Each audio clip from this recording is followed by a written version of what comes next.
Yeah. I had, see this? It says record. Did I look at it? No. Okay, I'm recording now. Thanks, John. All right, David. Well, I think tonight we have to do our voting tonight for our all our board positions. And I'm gonna, actually, Dave Arstein has set all that up, and I should just turn it over to Dave Arstein to explain about what's going to happen. Now, we have the slate right now, which is Rachel Rosenthal is running for Prez. Kathy is running for VP. Dave Connell is secretary. Mike Shea is treasurer. And those are the 4 slots. They're all running uncontested at this point. But you still have a chance tonight, nominate someone else or yourself. We'll have to do that as a write-in. So the process will be that you're going to vote, and the votes won't be counted until after the meeting is over tonight, and the voting will stay live until next Monday night. So you have a week to get your votes in, and we encourage you to do that. And if you know other names, you're free to do that. So with that, maybe Dave, where are you? Dave Arstein? He's there. Right here. Yeah, So, you want to tell them anything else or the process? No, that's pretty much it. I mean, this is new this year since we'll be voting through the website. After the meeting, there'll be a link in the members menu once you log in. So it'll just say something like BOD voting. So click on that and you can make your selections from the drop-down menu and then submit your vote. And that's it. That's all you need to do. And that'll be open for, how long did we say that'll be open? We said until next Monday. Okay. You have a week to vote, and we should send out an email to the entire membership letting them know that that's an option, and that's all you need to do. Yeah, and it's real representation for this vote.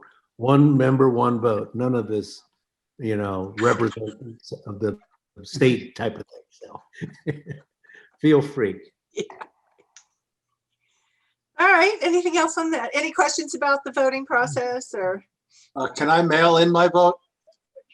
Is there a hanging chat on it, Tom? Last time we did that, there were a whole bunch that went missing. Forget about it. Can my dog vote? Yes, sure.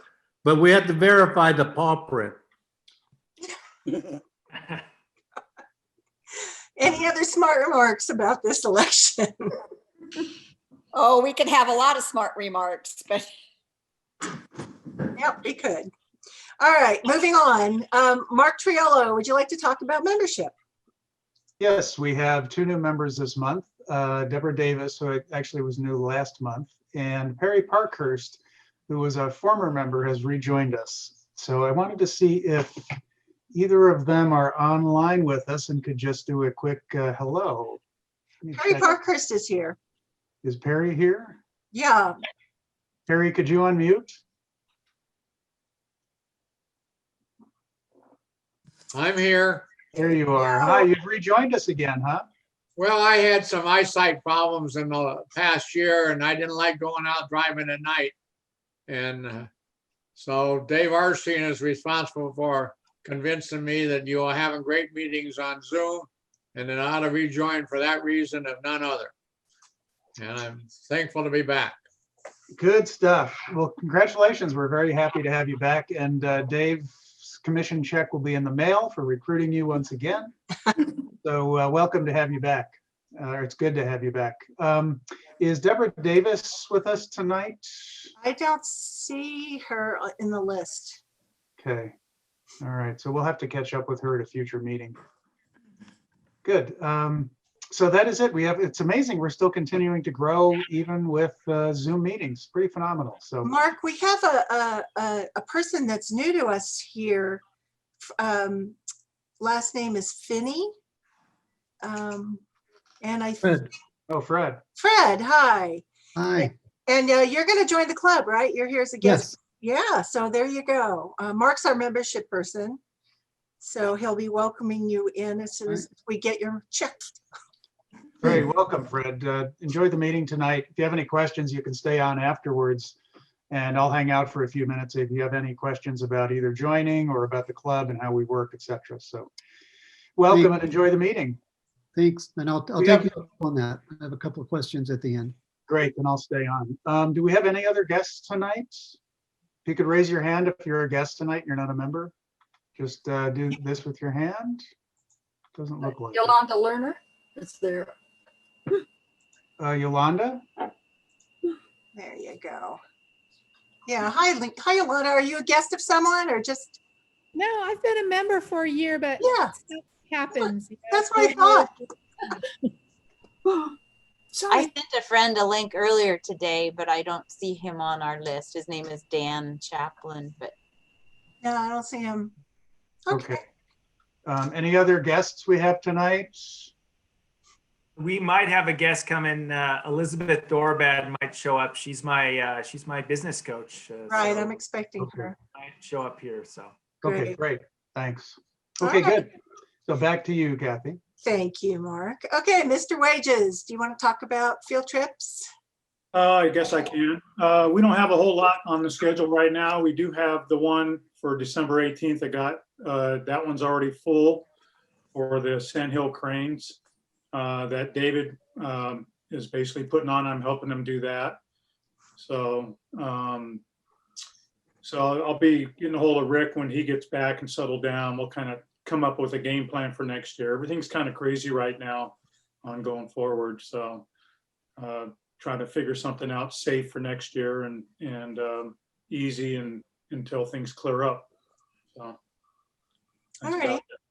Thank you. It's amazing how fast that Sand Hill Crane trip went. So on that Sand Hill Crane, for those of you, we've, as Bill said, we are full now, but I will take a waiting list if anybody still wants to get in, and we'll see how many people, want to not You've go. got people Oh, I see waving at somebody you. here. So email me, and I'll put the two of you on the wait list. And I mean, with these things always fluctuate. So it's December 18th, and to thin down the waiting list, I will remind you, we're meeting down there at 7 a.m. at Consumnes. So that might weed out a couple of you, but if not, that's where when we're meeting. We will have a Zoom meeting the night before on the 17th of December at 7 p.m. and I'll send the link for that in a few days. And we'll discuss equipment, techniques, all those things that you, instead of having you ask, while we're out there, we'll talk about it beforehand so we don't have to disturb the birds. It's a big group of people. So, we need to have everybody be as inconspicuous as a block of 20 people can be, but they're used to seeing people at that area. So that's the plan. And then one last thing, a number of you have emailed me about renting a long telephoto bird lens. I mentioned that in the directions that I sent, but if you didn't read it, borrowlenses.com and Mike's Camera in Sacramento have lenses for rent. There's also one or two other places, but if you're going to do it, I would check now because they don't have a lot of supply of these long lenses. So if you have any other questions, just email me. Otherwise, get your long lenses, reserved now. Also, Action Camera in Roseville rents lenses as well. All right. Super. There's three great sources. And I know there's one or two other mail order sources, but so try those. Okay, thanks, David. Okay. All right, now this is the time we're going to ask people for announcements. And I know Shelby wants to ask something. So Shelby, why don't you go ahead and take this moment? Okay, so went ahead and put it in the chat. So if you have a camera, a Canon camera, maybe a Mark IV or a Mark III, and a zoom lens that you want to sell and a flash, I'm looking for one. So if you go ahead and go in the chat, my information's there, and go ahead and get a hold of me. So anybody that wants to, for now, I want to get Canon cameras. So thank you. Super, thanks, Shelby. So if anybody has some Canon equipment they want to sell her, you can either contact me or contact Shelby, and I'll pass on anything I can to her. Any other announcements? Yeah, Willie. I have a nocturnal animal that I see often in my yard. They're flying squirrels. Ooh. And I'm looking for a good quality game camera that will shoot quality pictures at night and do video. And if anybody has any experience with those, could you get hold of me? Okay, that's Willie Hall. And I hope everybody knows that we have contact information on our website for everybody under member directory. So just look up Willie Hall or Shelby Cohn, and you can get their information. Okay, anybody else have an announcement? If you're waving wildly at me, I can't see you. This is minor. I've got a couple of images accepted in the Viewpoint 12 show, the juried show in Sacramento. Congratulations. I think it opens about mid-month next month. Be sure you send something to me, Chris, for the newsletter. Okay. Great. Anybody? I should, since Rachel is so shy and retiring, Rachel has a show at Viewpoint starting January. What was it, Rachel? I don't. Yeah, 5. Yeah. The only thing we don't know is what's going to happen with all the new COVID. Rachel was scheduled for a reception on that after Friday, I don't remember, 8th or 9th or whatever, a reception that Friday night and Saturday night, but we don't know. We'll know tomorrow after our meeting at Viewpoint whether we're still going to be able to have those receptions. And those receptions were limited to 10 people. So regardless, you should come down and see Rachel show One World, Many Faces. She's got some really great photos from her travels to 60 different countries. You should see it. Oh, that's well, then I have to toss it back to David. David also has a solo show now at Viewpoint. And so please, on birds. So please go down and see that. That's fantastic. We went down for the opening reception. So congratulations to him. And Kirk's got one next year too. So maybe he'll talk about that. So That's like right after yours, Rachel, in March. your March, okay. Yeah, so everybody, just make sure that you send me your information for the newsletter so I can get it out there in print, please. All the shows. Maybe I'll make one other thing, even though it's not Camera Club. If you're not a member of Viewpoint, if you want to join, in July of 2021, Viewpoint is going to have a Viewpoint members exhibit at the Crocker. And so if you are a member of Viewpoint, you can jury in a photo to be at the Crocker Museum. And we have our own room. So this is a chance for you to get your photos displayed at the Crocker Museum, but you just have to join. That's not too bad of a penalty. No. Great. Okay. Anybody? David, one question for David. Is that going to be juried? Yeah, it will be a juried show among members' entries. And I think we're gonna have something like, I'm pretty certain it's 50 plus photos or something. So there's a good chance for everybody, even though you have the jury. All right, Yeah, thank you for that. sounds great. Anne, you were wanting to. I just got back from Gray Lodge and wanted to let everybody know the weather's fantastic. There are lots and lots of snow geese. Swans are in the rice fields, and so it was a gorgeous day. So it was beautiful. Thanks for sharing that. Okay. Anybody else? All righty. I think we got it by Jove. Happy birthday to Jenny Gleason. It was just her birthday the other day. It was Saturday. Yes. That's great. Well, hope you had a good one. All right, let's move on. We did. Rachel, it is now your turn. Okay, hey, everybody. All right, so for the newer folks who just joined us, I'm the VP of the club and program chair. So in this role, I'm responsible for vetting, finding and vetting presenters, but a lot of that occurs through the help of many of the club members who have sent me emails with ideas of potential future speakers. So if you know of somebody, shoot me an email. I'd appreciate that. And so tonight, our speaker is Kirk Keeler. He's on the top row for me. He's waving, hi. And he is a professional photographer who moved to Nevada City recently in the last year. And he's going to be sharing with us as part of his presentation, his 10 years in Yosemite. So I'll talk more about him in just a minute.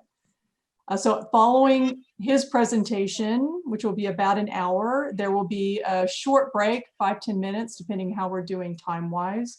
And then the second half of the meeting will be a critique. So members have the option of submitting 2 images in 14 categories. And tonight there are 60 images. It's up from last month. And we have 2 judges tonight, our own Chris Schiller and Kirk Keeler are also graciously agreed to be a guest judge tonight. So that's our judges. And so as Kathy said, please submit your work to the monthly critique. You learn something. I learn something every time I do this, and it makes you eligible for an award at our annual awards banquet. Well, Zoom gathering in this case. So what else? Also, after the meeting, once we've seen all the images on critique, those are available on the club's website for voting. And so you can vote for each of the 14 categories, your favorite. So and Kathy will tonight announce the winners of last month's monthly critique. So we'll see who won last month. All right, so we do not have just a reminder, there is no meeting in December. So don't get to see you guys. Our next meeting is January 25th. And our speaker will be Jeff Litton of Litton Industries. He's a local photographer. He's an instructor on the National Geographic expedition ships, like in my dreams, right? And an environmental filmmaker. That is on my bucket list. I want to do that. So he will be our presenter in January. And for the newer folks, this club normally does not meet in December. So this is typical for us. So, all right. Any questions for me before I introduce Kirk? No? See people moving. Okay. All right. So tonight, as I said, I'm tickled to introduce Kirk Keeler. He is going to present. His presentation is called 10 Years in Yosemite, Learning Photography by Living Photography. And he's going to talk about his experiences and show photographs from his decade living and working in Yosemite National Park, which sounds like a dream come true for many of us. He'll talk about his evolution from amateur to professional photographer, as well as discovering his love as a photography educator. And I met him in his role as an educator. I attended a workshop in Yosemite, was it last year, Kirk? A year ago, November, with Charlie Kramer. Yep. And Kirk was one of the, Yep, was it last year? 2 years? Time flies. Yep. Last year. Last year, and we were in Yosemite together in November, actually, and he was the assistant for Charlie Kramer's landscape class, highly recommended.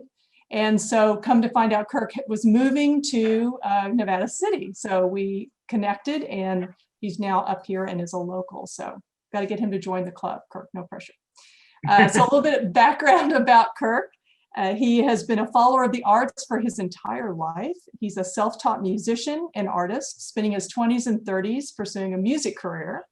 At age 40, he transitioned to landscape photography, moved to Yosemite, and has secured a job as a staff photographer and later workshop director for the Ansel Adams Gallery. So he now lives in Nevada City with his fiance, where he wants to pursue a career in photography. So his photos have won several awards, and he will have a solo visit at the Viewpoint Gallery he just said, in March of 2021. So be sure to check that out. So with that, please welcome Kirk Keeler. Wow. Thank you, Rachel. That's great. Great. So let's see here. Kathy, shall I share my screen to get things moving? Really? All right. Hold 1 second, and I'm gonna change that so that you can share, okay? Okay, great. Oh, she didn't give you the special powers. Not yet, at least. I do see it, the share screen is green. Button down. Oh, it's yours. Okay, great. So I'm gonna just take a moment here and make sure I have this. I'm doing this. I just did this with Rachel the other day, so forgive me if it looks a little clunky. Let's see here. and again, as he's getting set up, then if you have a question for Kirk, please use the chat, and I'm going to be watching the chat and will moderate his presentation. All right. So I believe you're here. Okay. Well, again, thanks. Good evening, everyone, and thanks for having me tonight at the Nevada County Camera Club. And I just really want to say first a big thanks again to Rachel for asking me to be present tonight. It's just really a privilege to be with you all, to share my experiences of the last decade I was in Yosemite with.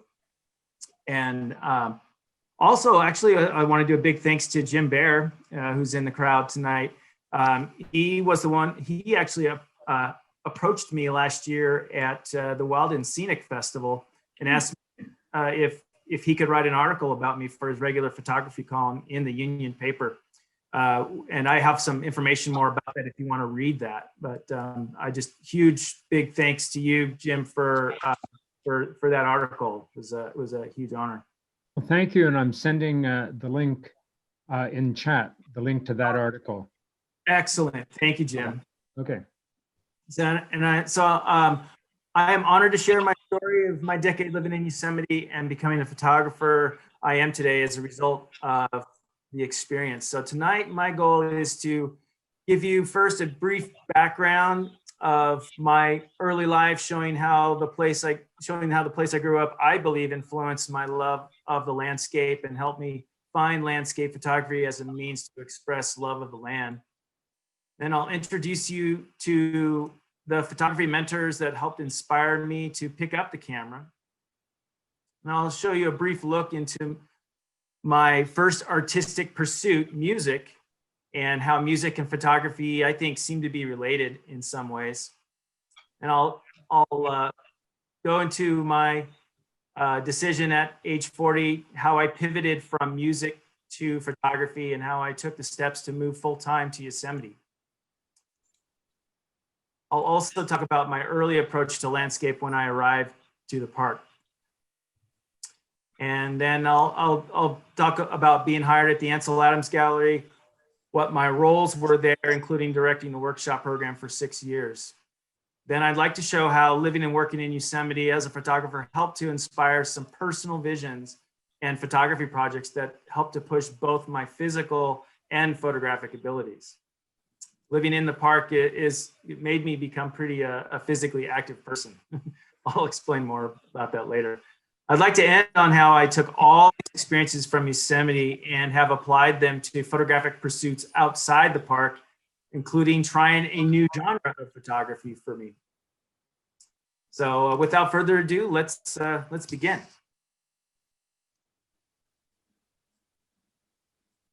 So before Yosemite, I guess we can call that BY, and then there was AY. Before Yosemite, I grew up, I'm actually a California native. I grew up in California, in Northern California, actually in Sonoma County, a little piece of Sonoma County that butts up right against Napa County. So as a kid, I grew up surrounded by vineyards, and what you're seeing here is my family, my childhood house. I was on 3 acres. We had a goat dairy there, and just really common house, 2-bedroom, but with a heck of a view. If you go up the hill behind the house, this is what you'd see. That's Mount St. Helena there, and I got to see that mountain every day growing up, and I believe that mountain hugely influenced my my love of the landscape, and kind of helped with having my artistic abilities, I think, in some ways. My parents also helped with that. They gave my sister and I instruments. We had instruments in the house, including a piano, as well as painting and drawing materials. So my sister and I were pretty artistic as kids. And I used to draw Mount St. Helena a lot. So it kind of shows as a child that I was destined for art. I actually took this image about 10 years ago when I first got my digital camera, and just to kind of show you that the kind of the landscape of the area. This is actually Sonoma County around Windsor and kind of north of Santa Rosa, and just how kind of commanding the mountain is wherever you go. You can always see it. So it was just kind of a beacon for me. And the Valley Oaks, all this is kind of the feeling that I have when I look at this image. It's the feeling I had growing up that, again, I think influenced my worldview, really. I went to college, actually. I decided to go to college not too far away. I moved from my area near Calistoga to Santa Rosa, where State University was, and I actually started pursuing geology there. I think, again, primarily because it was a kind of thing that allowed me to be outside and study the outdoors. And on one of my semesters was a trip to Yosemite, and I was so excited to go to Yosemite. And one of my good friends at the time got me this poster to put on my wall. And this is the first time I'd seen Ansel Adams' Clearing Winter Storm, and I just was glued to my dorm room wall. Really couldn't wait to go to Yosemite. Unfortunately, we were in the Mono Lake area for it, and it snowed in October and closed the pass, so we actually couldn't go to Yosemite. So I had to wait a few more years until at age 22, my sister and I went to Yosemite to witness my cousin's wedding. He got married at the Yosemite Chapel there in Yosemite Valley. So my first time in Yosemite was going there for a wedding, and the next day my sister and I climbed Half Dome. So it was quite the first adventure for me, and again, just really grew to love Yosemite. I'd say that poster, Clearing Winter Storm, I think kind of helped to start me on this path of wanting to learn more about photography, but also a guy by the name of Galen Rao, who you may know, some of you out there. He was a National Geographic photographer in the 70s, 80s. He really was an influence on me, mainly through this book here. First, I want to ask, are people seeing the bar there? The bar, what do you mean? Okay, good. You can't see it? Oh, on the top when you're sharing your screen? No, I don't see it. Okay, great. Okay, I just wanted to make sure. I see it. You see it? Oh. I see it. A bar. Oh. You're viewing Kirk Keeler's screen? I see that too, I agree. Okay. All right, well, if it's bothering anybody, just let me know. Okay. So this book here, Galen Ryle, The Yosemite, this was kind of the change for me. It really, it was gifted to me by my aunt in 1989 when it came out. I actually asked her to get it for me.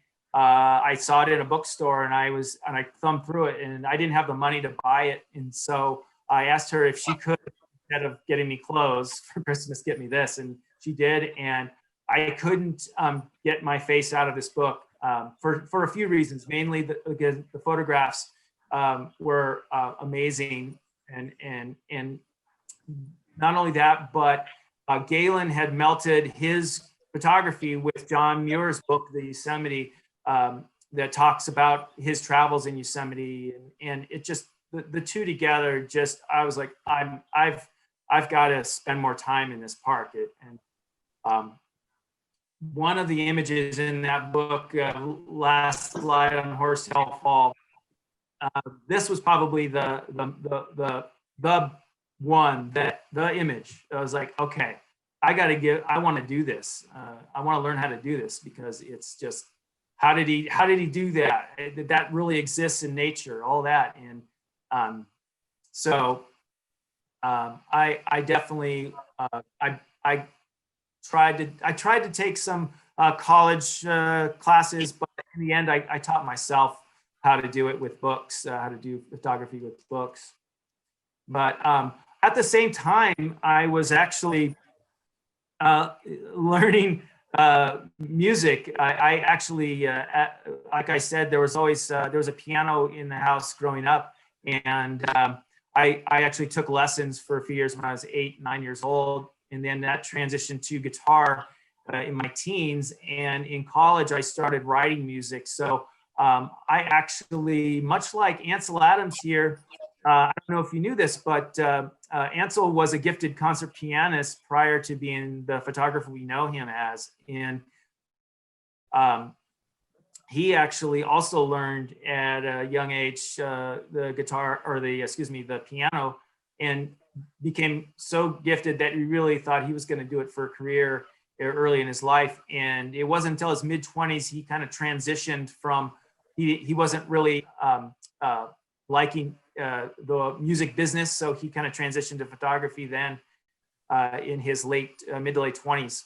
And similar to me, I kind of went down a similar path.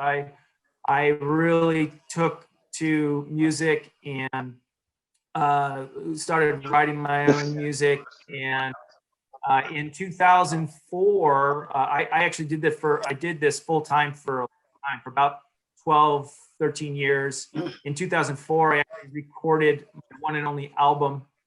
It's called From the Underground. It's actually on iTunes if anyone wants to look that up. I didn't put a link in here, but I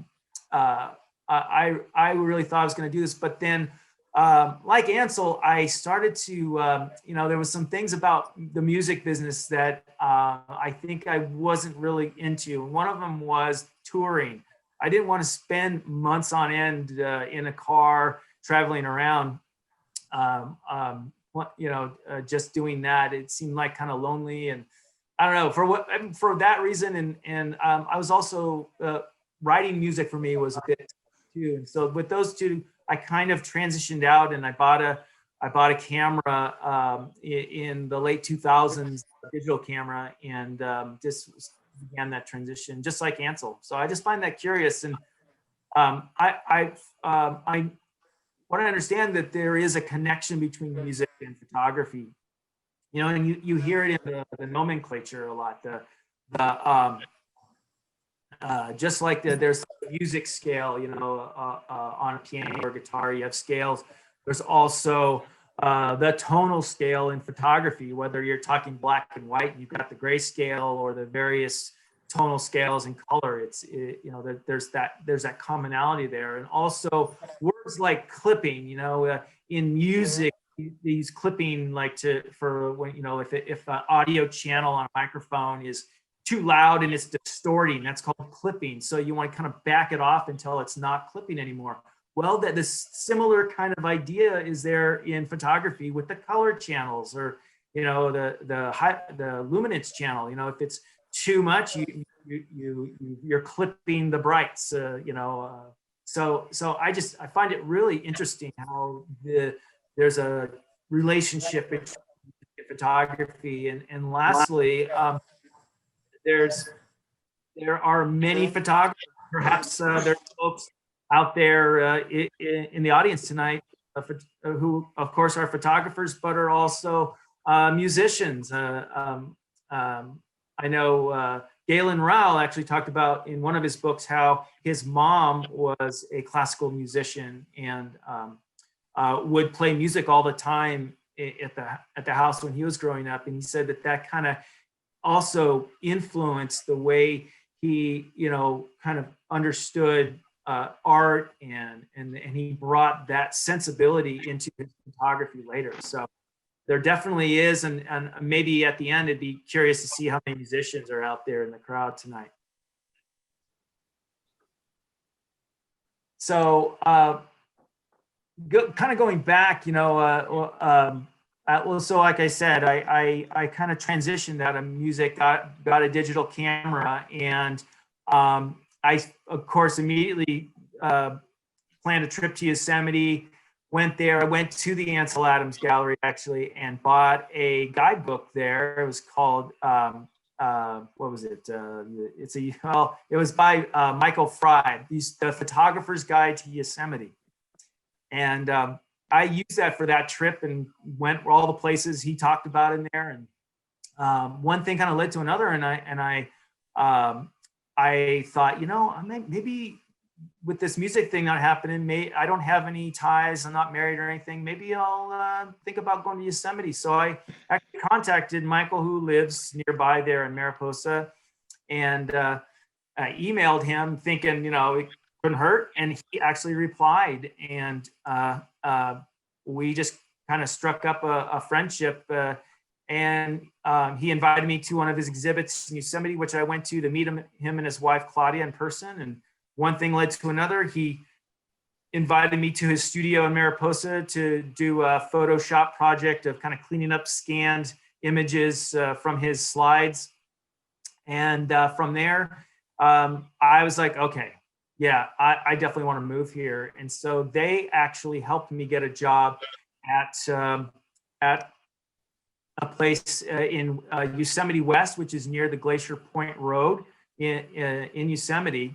And that I moved there in March of 2010.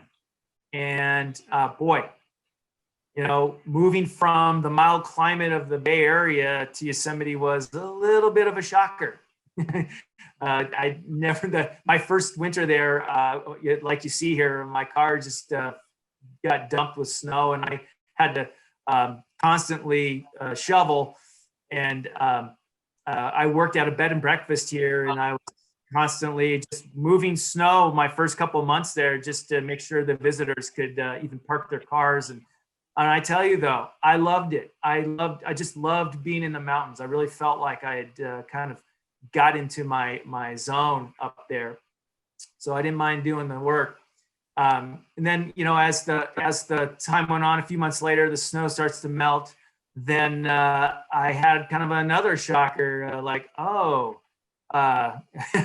I saw signs of large wildlife on the window of my car. And without having seen a bear yet, I was like, oh, okay, there are big animals here that I need to think about. And, I think, having that paw print on my car made me realize how important all the bear management ideas rangers tell all visitors are. One of the biggest being, don't leave anything resembling food in your car, even products like scented lotions and chapstick that smell like food, because they could just rip open your car like it's a tin can. So luckily I didn't have anything in the car because I'd been told that. So I guess this bear passed on, but I did get to see a bear probably a few weeks later, just kind of rambling next to the bed and breakfast. And it was just, again, a great experience. Most of my first summer, I really spent in the Glacier Point area, like Sentinel Dome here. I just, it was 20 to 30 minutes from the bed and breakfast. And I could usually work all day until 6 and then get off work and run up the road, head up the road and hit sunset in the summers because, sunset's at 8:30. So I just started exploring. And the great thing about being up there versus say the valley for my first year was I got a bird's eye view of the valley for that first summer. And I was just typically always looking down in the valley, like this is west on Sentinel Dome, and you can see kind of El Cap lit up there on the right, and the cathedral rocks on the left, and the river winding through it. And it was just, boy, amazing. It really was inspirational.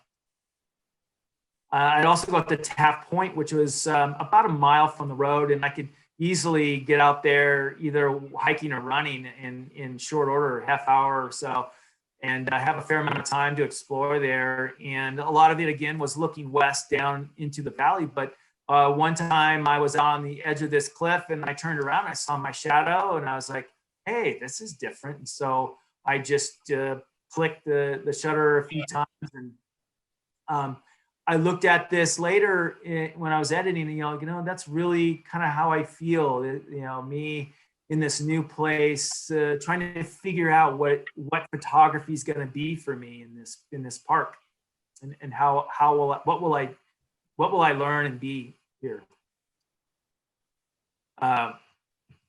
In those early days in the park, it was all about copying ideas of my mentors, because I didn't really know. I mean, I was learning, but I was still, pretty much a novice. And so a lot of it was copying. And so one of my favorite shots Michael Fry took was this, it's called Spotlight on Bridalveil Fall. And when I saw that prior to moving to Yosemite, I was like, man, if that ever happens when I'm there, I'm just gonna, I'll be overjoyed. And sure enough, a few weeks or maybe about a month into my my time there, I would go down. Tunnel View was also 20 minutes from the bed and breakfast, so I could drive down Highway 41, go through the big long tunnel, and hit the Tunnel View for sunsets as well. And so one time I was there, and it was cloudy and stuff, and all of a sudden this light beam starts showing up. I'm like, oh my God, there it is. And I just got so excited. And I'm looking next to me, and there's like visitors, like, just taking selfies and stuff. And I'm like, wow, no one really is seeing this. I felt like I had this shot to myself. It just really kind of instilled these moments of magic that I'm sure maybe many, if not all of you have had in the landscape, or even in the work that you do, where there's this moment where you just feel like, wow, this is what it's all about, and that was that moment for me.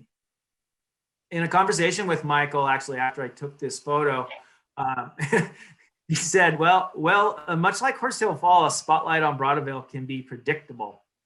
With the right mix of clouds and light to the west, a spotlight is possible every year around the first week in spring. And that's, of course, if the clouds are there to kind of make that narrow thing happen, and the cliffs hit it just right. And it's only really around the first week of spring. And while I was kind of I was like, oh man, I mean, it's not as magical.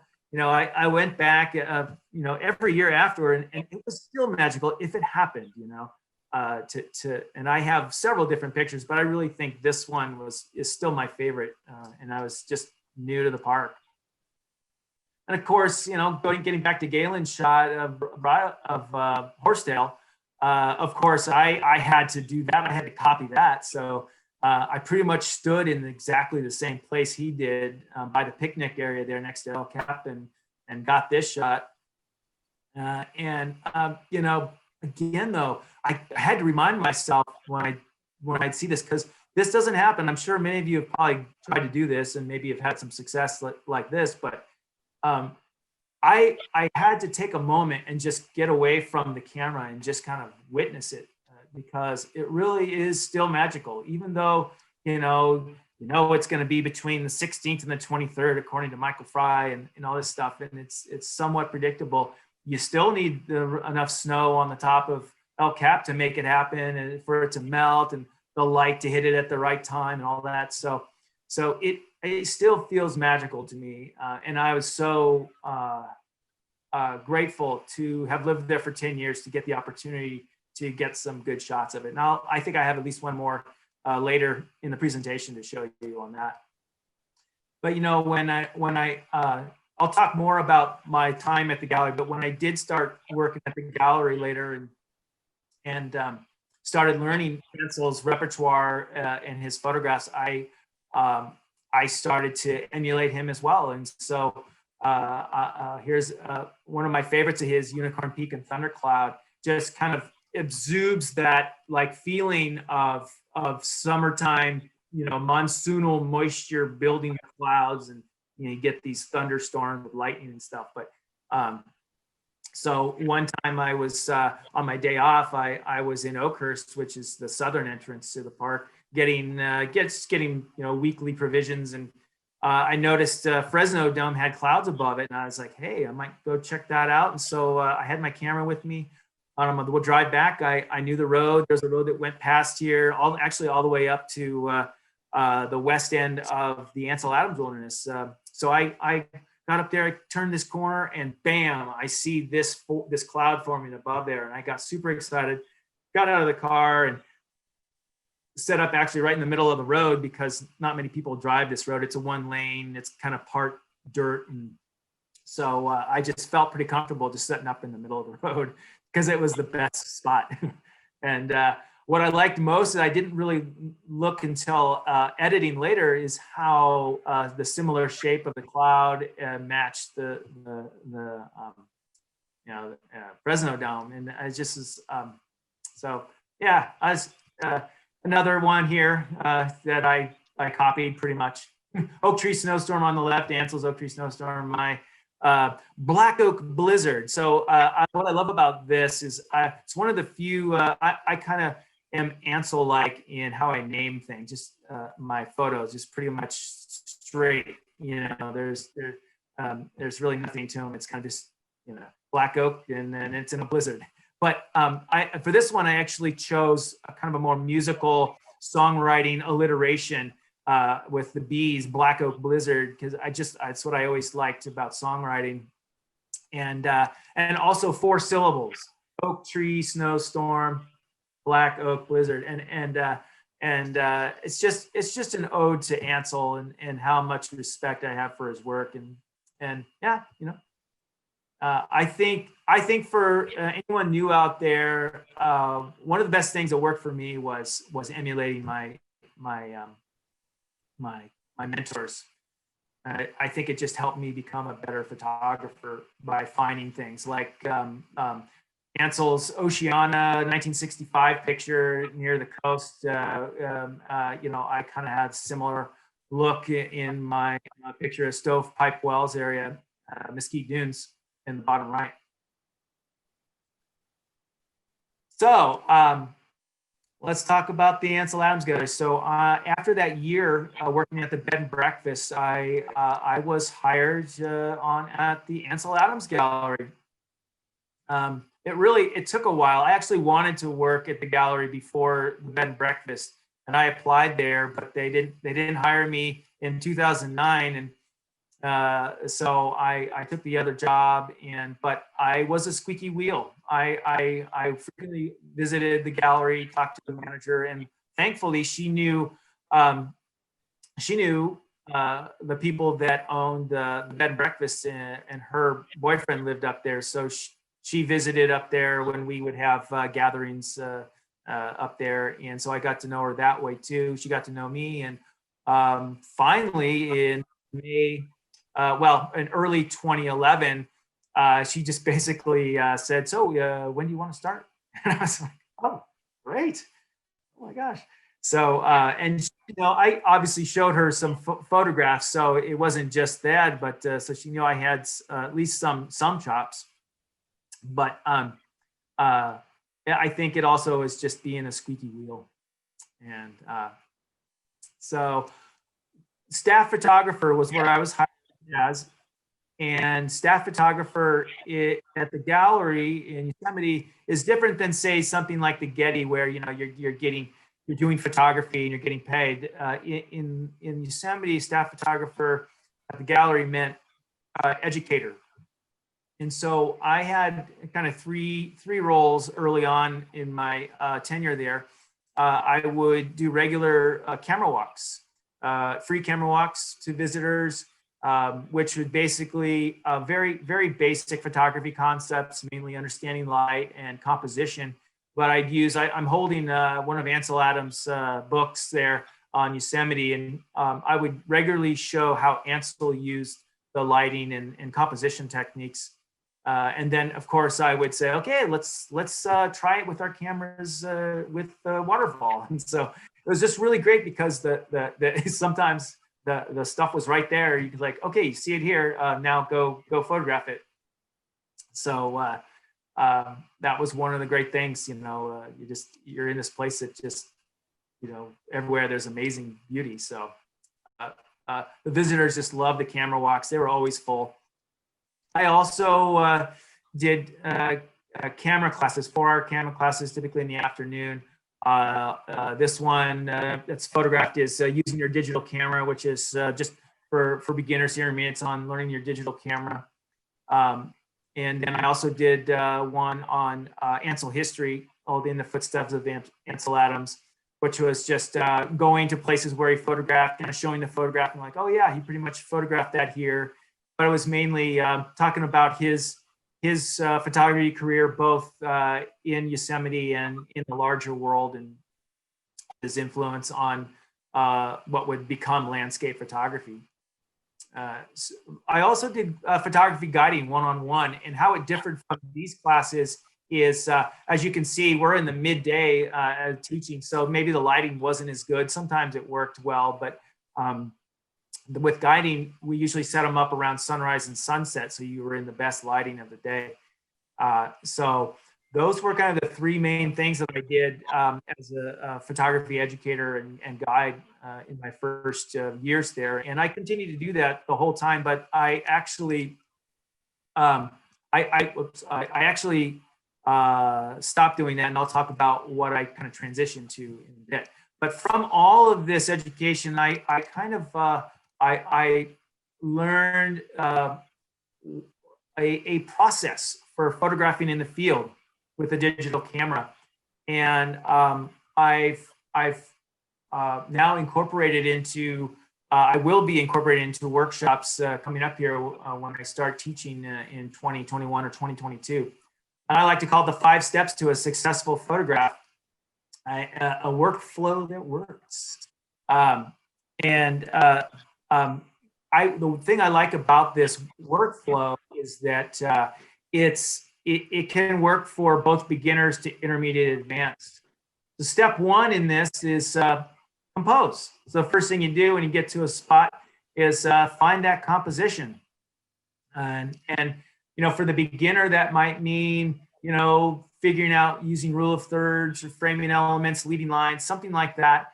But maybe for the more advanced, when they're composing, maybe you start to think about visual weight and balance and things like that. So that's what you do first. Then the second thing you do is focus. And maybe for the beginner, focusing is thinking about, should I use autofocus or manual focus? And that might, depend on the quality and type of camera you have, whether you can do that or not. But then maybe for the more advanced person, that could be thinking about 1/3, 2/3 rule versus hyperfocal distance. So all those I usually think about in the second step when I'm out in the field. So Kirk, can I ask you a question? Can you give a little more detail on the 1/3, 2/3 rule? Yeah, sure. I can go into that a little bit. Basically, the 1/3, 2/3 rule is, if you know how, first you need to know how to, if you know single point focus, how to do that in your camera, where you can kind of move a focus point around manually.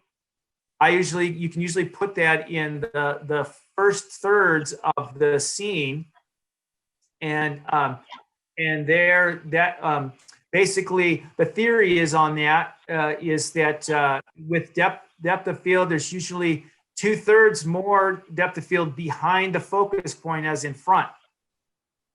So, an easy thing that I use in the field, particularly on big scenes where there really isn't anything close up or anything, is I would just sometimes just put that in the, I put the focus point, the 1/3, 2/3, in a third up from the bottom, and that just puts it in that kind of sweet spot for focus. And then I typically choose, for me, f11 works as the sharpest aperture in my lens typically, and then I can go into it more, but that's kind of the basic idea there. But anyways, thanks for asking, Rachel. Third, choose the creative value. So I like to say that in regards to aperture and shutter, I think it's a little bit easier to think about that because each of those, aperture, shutter, give you creative opportunities.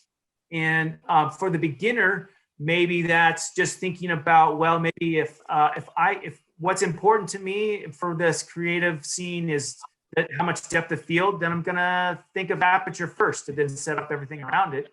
Or maybe I'm next to a stream and I want to blur the water, then shutter is what I want to think about first.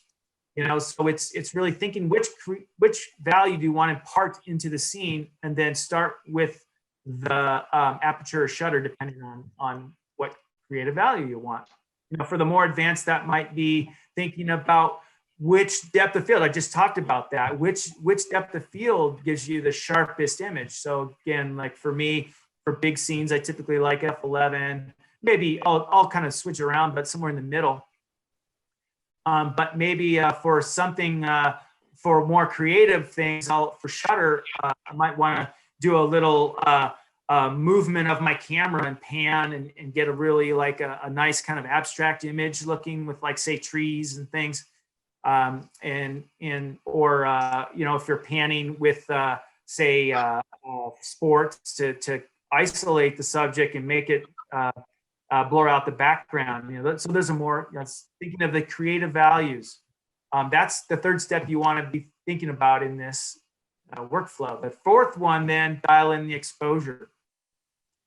Again, the beginner might be just thinking about maybe learning their plus minus button, what that does, or, you know, priority modes, aperture versus shutter priority. But I think most importantly, and what I always taught folks and hammered it, is the histogram and how important that is, and for getting detail. If anything that Ansel taught me through his photographs is he really liked to get detail throughout the entire range of tonality, from his brights to his darks. And so in the histogram, you know, keeping it off the edges, that, you know, that's, I think for most beginners, those are their aha moments, you know. And then maybe for the more advanced, working with manual mode in the exposure triangle, and just gaining full control over your camera and not letting your camera have some sort of automaticness to it. So lastly, number 5, hey, take the photo. You know, it seems like a simple thing, just press the shutter, but you know, you have to think about those things too. Like, are you going to take the photo through the lens looking through the eyepiece, or are you going to turn on your live view? And like my camera, which has live view histogram, I like to use the live view histogram and it also, you have less camera shake, particularly at low shutter speeds, you know. And then for the more advanced person, maybe you're thinking using your 2-second timer to again have less camera shake and more sharp images, or maybe you use a remote and do it that way. Or for very advanced stuff like night photography, using an intervalometer to set up a scene for maybe doing star trails. You know, that's the last piece, is that intervalometer, setting it up and then pressing the shutter. So I really feel that this really is a workflow that works. I think as people get more advanced, of course, you can kind of go out of the 5 steps and kind of mix them up a little bit. But for the beginner, I think it's a great start, and it works every time. And it's been proven with my years working at the gallery that it does. So I'm so happy when I start teaching to incorporate this into my teaching. All right. So the last thing I didn't talk about was that being the photography workshop coordinator and directing the workshops. And I got that job 2 years into my tenure at the gallery, and it really changed what I want to do for the rest of my life, honestly.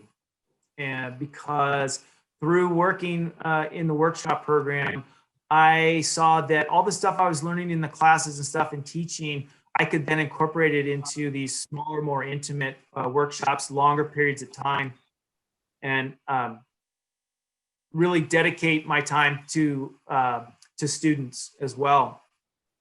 And so the great thing about being the workshop director is I built out the program. So I did every aspect of it. I built out the programs every year, scheduled them, worked with the Park Service and the concessionaire with the lodging, did all that. But I was also the liaison between the students and the instructors. So if the students had a question, I could give it to the instructor. If the instructors had questions about the week and stuff, I could help them. So that was a great part of it. But the other part of it was actually participating in and being an assistant to the workshop. So as you see here, this is a printing workshop. Actually, Rachel, this was the workshop that you were a part of, different time, but this is a fine print digital workshop that I think Charlie. there's a couple people here who have been to this. David Wong, I know. There might be a couple of others too, have been to the workshop. Excellent. Charlie Kramer's, yeah. Excellent. Well, as the folks who have attended know, it's amazing. It's such a wealth of information and can just take your images to the next level. It was quite. It really was. I felt like I was in the master's room every time he was here, and he's such a down-to-earth guy too at the same time. But just learning from people like Charlie, and also this workshop here is a hybrid workshop, digital negatives and then platinum palladium printing, which I didn't know about that existed, this hybrid digital analog type of work. And Kara Kuklis, who I know some of you know through the Viewpoint, I think he's the president there, if I'm not mistaken, or was. He did workshops with us twice a year on this process. And you can see this woman over here like slathering on the platinum palladium material onto the paper. And then it goes to a UV box for, I don't know, 7 to 10 minutes or something like that. And then you put it through the baths, the clearing baths, and these beautiful images come out just like in the old days. And the great thing about this type of thing that I didn't know about is it doesn't require being in a dark room. You can have the lights on while you're doing it, which is just, I didn't know that. I always thought it was, you had to have dark room to make prints. But, apparently that's only like silver gelatin and such. But anyways, Carrick on the right there, he's holding an image of mine that he wanted to print for one of the workshops. And so I gave him the negative, the digital negative. He converted it, made it into a negative in Photoshop, and then printed it on this plastic type of material. And basically it becomes a contact print, the same size as the paper you're working with. And out pop these beautiful images. On the right is just strict platinum palladium, and then on the left, he put a gum overcoat on there to give it a more bronze look. And after seeing that, he did this for me. After seeing that, I'm like, man, those are beautiful. I want to learn how to do this. So I started working with Carrick, and he actually lives in Placerville. So I drive up my weekends and work in his dark room. And Here's a great video here of the, doing the process after it comes out of the UV box. So I'm just gonna play this. All right, watch the magic happen.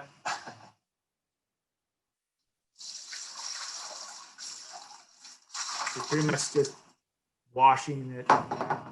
This is the initial wash.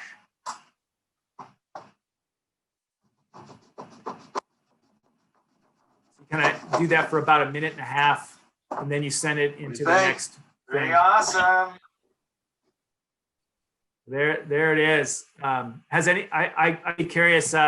Maybe wait till later, but I'd be curious if anyone has done this work, and it just I love it. It's super fun, and again, it's just expanded my ideas about what I could do with my digital photography. And then these were actually the images that came out of that session.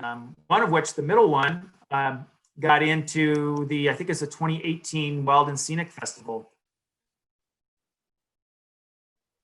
It was, oops.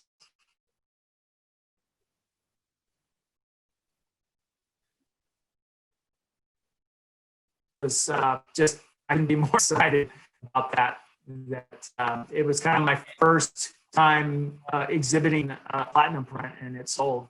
So hopefully you guys can still hear me. I see it says the internet's unstable. While indoor sessions improve post-processing and printing techniques, the real magic of the workshops, I think, was the outdoor sessions and getting participants outside, some of which came all over the country, even a few came from around the world to come to the Ansel Adams Gallery to do these workshops. It was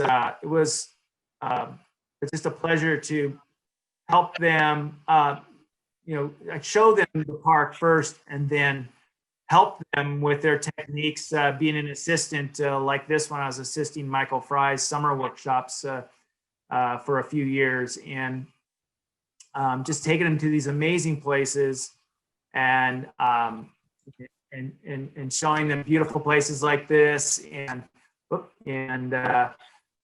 That last one was actually Tuolumne River. This is bare granite slabs around Red Point, right at sunset, obviously, sunset in the background there. Or catching sunrise above 10,000 feet in the Gaylor Lakes area on the east side of the park at sunrise. Some of you might know the person in the white there. That's Charlotte Gibb, who was a workshop junkie for years.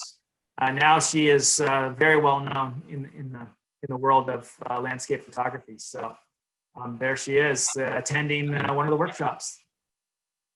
One of the things, that the takeaway from all this, after doing these, I was sold. I'm like, I want to do this for the rest of my life. I want to take people out to places like this, get them inspired about the landscape, and at the same time, help them get the best images that they can.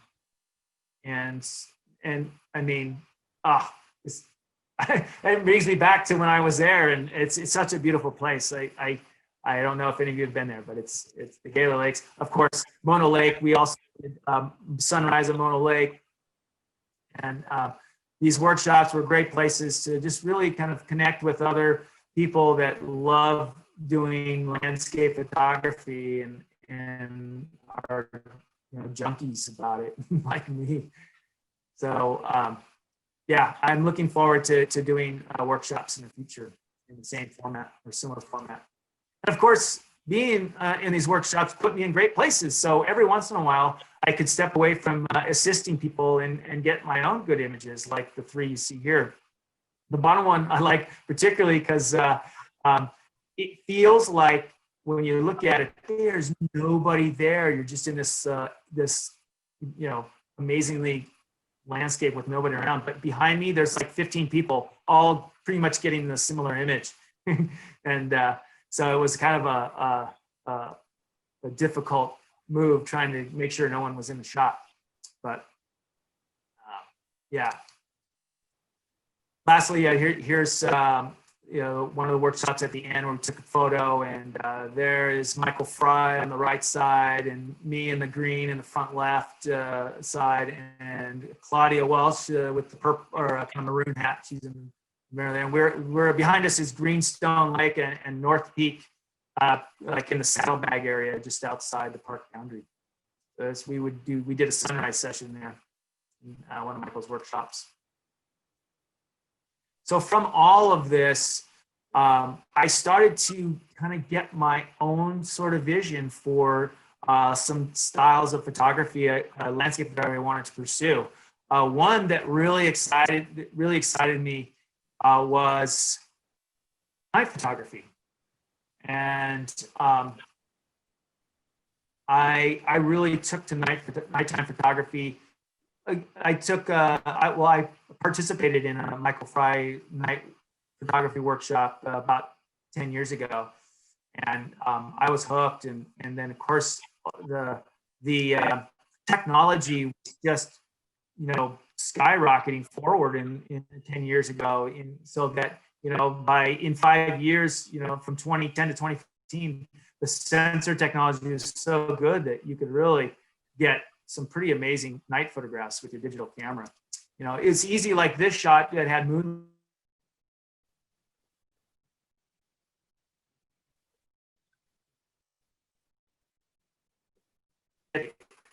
And it worked really great. I mean, here's another image using moonlight, but I wanted star trails, so I did I used probably about hour and 15 or 20 minutes worth of photographs to make the star trails there, and probably about 2 in the morning or something like that. So Kirk, can I ask, are you doing any treatment to the light on the waterfall? Has that been brought up in Lightroom or Photoshop, or no, that was original? Well, I might have probably added some brightness to that. I mean, but that foreground, the landscape image is about 4 minutes, I think, 3 or 4 minutes. So it basically just washed out any detail there. So nope, I probably just did a light touch on that. Most of the work was in the sky. Just putting together all that in Photoshop, as some of you know, is fun. It takes a while. Here's another image with using moonlight. This, I was camping at Moto Lake, and I heard this thunder in the middle of the night, and I wake up and lightning's going off to the left of the lake, and I see it's kind of moving from left to right. So I set up my camera and got some great images. This is the favorite of the session, 3 kind of shots in 30-second time. Rimfire. This is a shot was taken when the rimfire, just before it came into the park boundary. It's taken from the Tioga Pass Road, just as the light was leaving and nighttime was coming, and the clouds, that kind of racy look was from clouds that were moving really fast. So it was like, I think, a 45-second exposure. Yeah, 2 days later, that ball of fire made it to where I was standing and burned the tree there, that tall tree that's just sticking up. So pretty crazy. I also did kind of part creative, part documentary photography. This was of the Dawn Wall climb that went on for 2015. And that little ball of light is Kevin Jorgensen and Tommy Caldwell's base camp. They were right underneath I think it's the infamous pitch 15 that Kevin was struggling on, and just struggled, finally made it through. Kevin, coincidentally, is a good friend of mine from Sonoma County, and so he came up frequently and stayed at my place and would do these crazy climbs like this. This, perchance, is like one of the toughest ones, night photographs I did. Each meteor, so this is a Perseid meteor shower, 2015, I believe. New moon the entire night, so completely dark skies. The foreground image is about 8 minutes, pretty wide open, I think, or close to wide open, so I can get enough light in. And then I switched to 30-second exposures for the remaining of the night, like all night. I just did 30-second exposures. I think it ended up being like 800 photographs. I went through each photograph to find a meteor, and then I would layer it and extract it out and put it onto the background image. So that's pretty much what I did with all the meteors there. The happy accident is the Andromeda galaxy up there in the top right. I didn't know that was there until I looked in Lightroom. I was like, hey, look at that. So like I said, with the technology, you know, I know most of you are, you know, night photography, Milky Way photography got easier to do over time this last decade. And so I got into it and I started trying to find places in the park that I thought were really good vantage points, like this one up in the cliffs behind where I live in the valley, behind the gallery, basically, close to the waterfall, Yosemite Falls, to get this nice image with Half Dome. And then I took the same idea and hiked 8 miles out in the backcountry to Roosevelt Lake there in the foreground and did this photograph, Mount Conness. And I'm so amazed. The night I was there was absolutely no wind for my entire photography session. So I was able to get the reflection of the sky in the entire lake. And it's a little hard to see that this is a 180 degree of the sky, you know, from left to right. Left is due north, south is right. That's the lights of Fresno actually kind of lighting up there. So it kind of gives you an idea of how big this kind of area is. Yeah, I got lucky again that night. No wind. So Kirk, how many images does this represent? Oh boy. Each sweep is about 12 images from left to right, and I did 3 sweeps. So what is that, 36 images? Yeah. Okay. Yeah. So 1 for the sky, 1 for the landscape, and then the 3rd for the lake. And I want to say I probably adjusted the, you know, obviously I probably had to adjust the exposure on especially the lake. And what time of year was this? The Milky Way only does the arc, right? Certain times a year. That's from my Rick Eshelman training, right. But I'm not sure about that. Yeah, it changes throughout the year, but you can start getting Milky Way arches, I don't know, like April or something, but you have to do it at like 4 in the morning. But by July, which is I took this actually on Independence Day in 2018, July 4th. It was in that position as soon as it got dark enough to photograph, which was about 10:30 or so. So it gets earlier each night from April through to July. And then it just gets so high in the sky that you have to kind of switch your idea and kind of move and do the south and then kind of do the straight up and down Milky Way photography. If you want to get that broiling part of the Milky Way in it that you see there on the right just before it dips down on the horizon. Okay, thank you. And you've got about 5 minutes. I'll give you a little time check. Thank you. Okay. Well, we might have to cut this short. Another project I did that was hugely influential, kind of back to my Muir roots, was being a part of a glacier study in Yosemite. So I went there in 2012 with Greg Scott, who's on the far right there. He's the park geologist, the very first park geologist. And I got to not only document this historic study, but then do some creative photography too. But here he is augering into the ice to put in a stake that we would then put a GPS point on, and then Greg would be down at the bottom there. I don't know, you can see them, there's these little dots on the glacier there. This is the Lyell Glacier.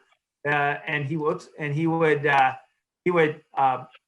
there's a prism, you can see on the left, guys holding the prism, it bounced back the distance there. So he did that about 4 or 5 times in the summer, about once a month.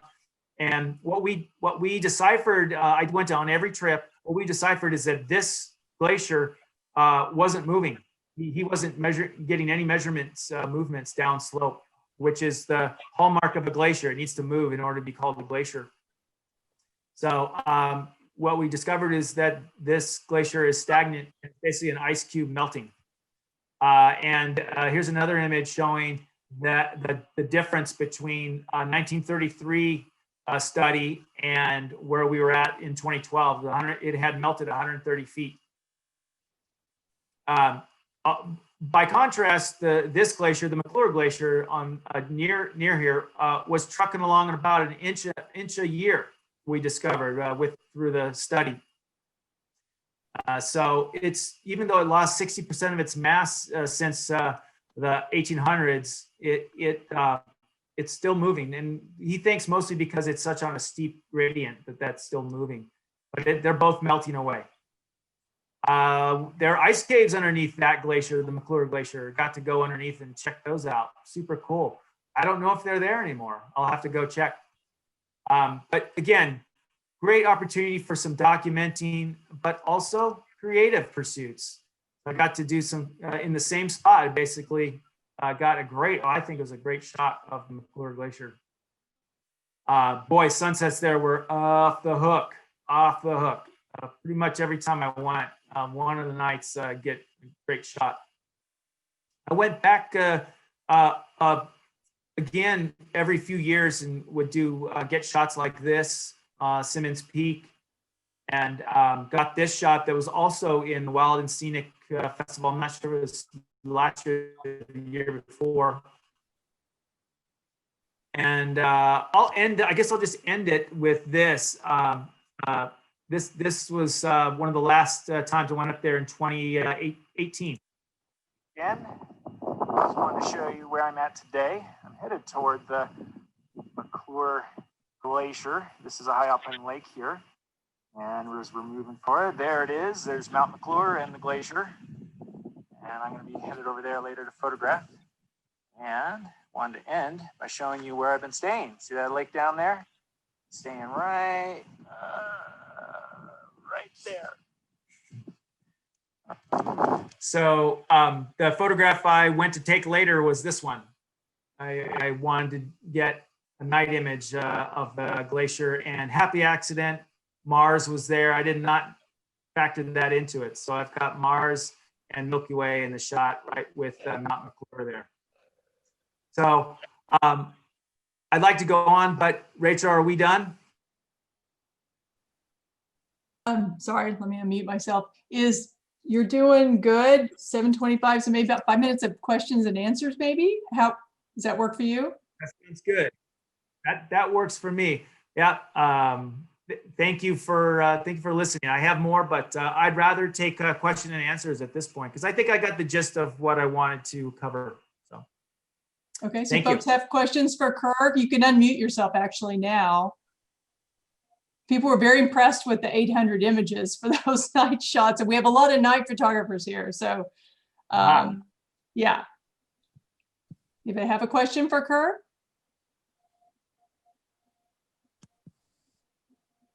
Hey folks, all is quiet. Here they come. All right. Anybody have a question?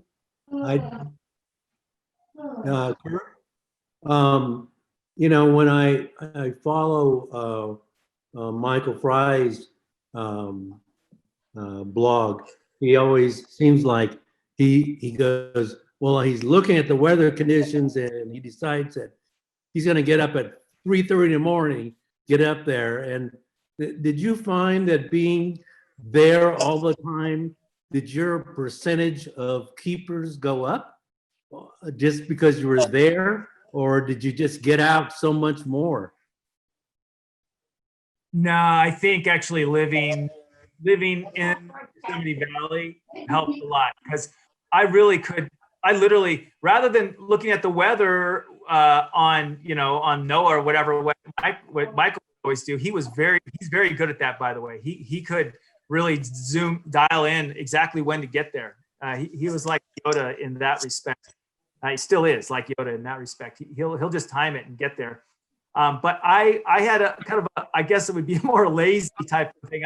I'd actually look out, I'd open the blinds, and if it looked good, I was like, oh, okay, I can go out and photograph. So yeah, it was the access and being right there made for I think a very high success rate to photographs, because within 15 minutes I could be in the car and starting to go around getting photographs in the morning or staying out late.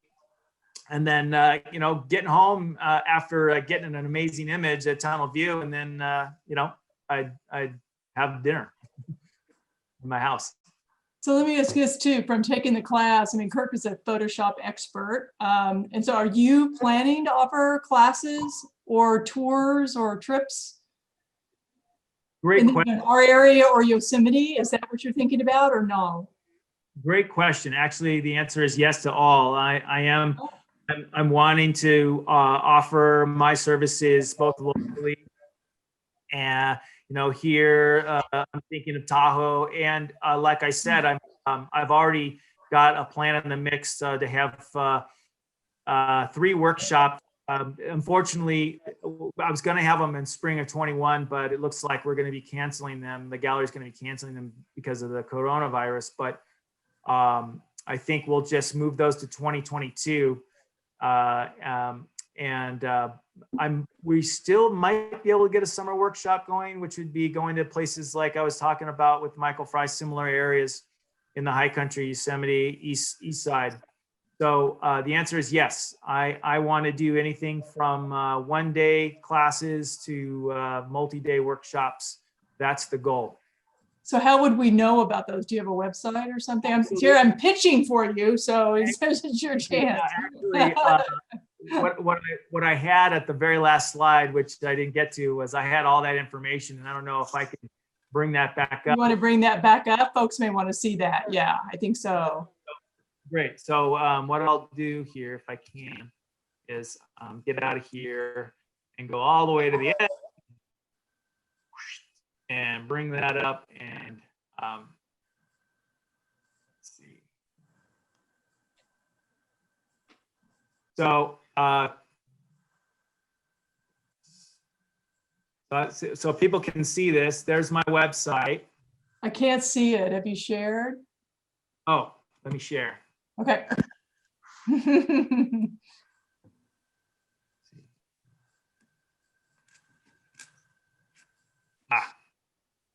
Share screen. All right. You see it now? Yeah, I do. I see the PowerPoint. Yep. Okay.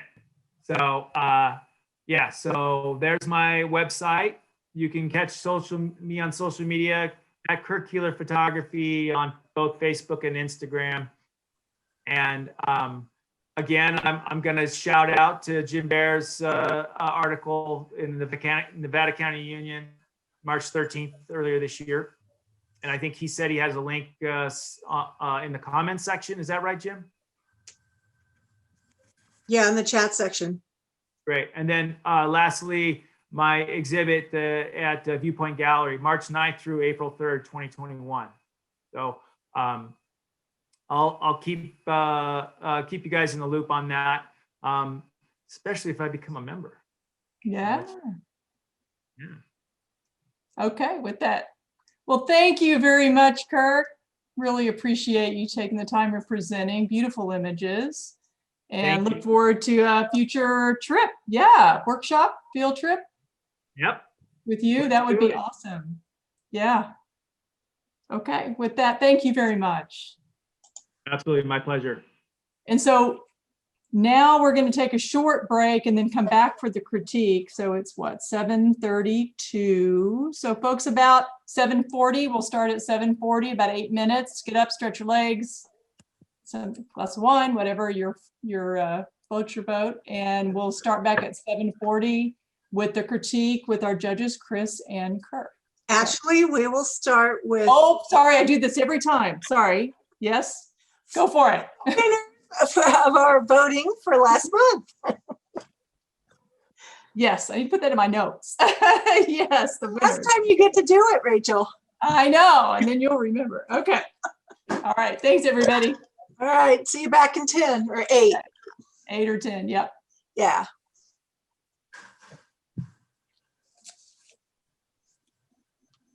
Right. All right.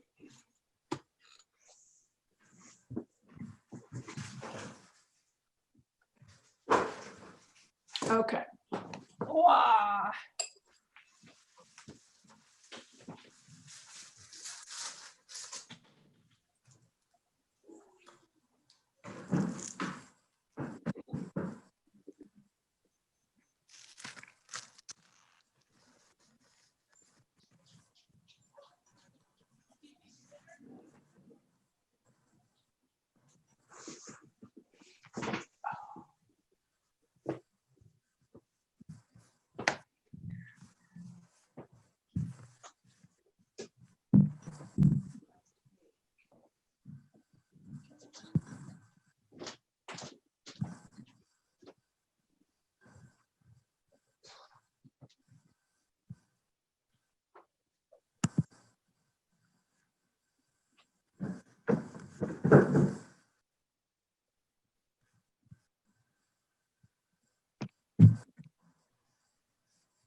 Hey, Ingrid, I see you're on. I'm here. How are you doing?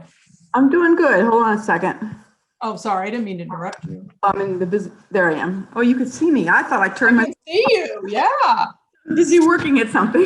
I could tell. Sorry, I didn't mean to interrupt you though. I'm doing good. I can tell you, it's been interesting. So Yes. Yes. yeah. Well, No, I'm really grateful for this ability to do this by Zoom because it makes you feel like the world is still functioning. Isn't that true? You get to see everybody, like, you and talk to folks because I don't have a lot of outside interaction. No. So, and it also keeps me motivated. You to like shoot a little bit. Yeah. So I want you to know you've got my vote. Oh, well, thanks. Well, thank you. I knew you'd be relieved, but Kathy, You and Kathy did fantastic and how you've arranged these meetings. Well, let me tell you, it was a group effort by the board, but it'd be my preference in Kathy stays, but she can't. So I'm just tickled. You're just flipping each We're other. flipping, and then we can do this for a little bit, and then we're both out. I think we'll have to change it yet another position. Yeah. No, but it's been fantastic what you guys have done.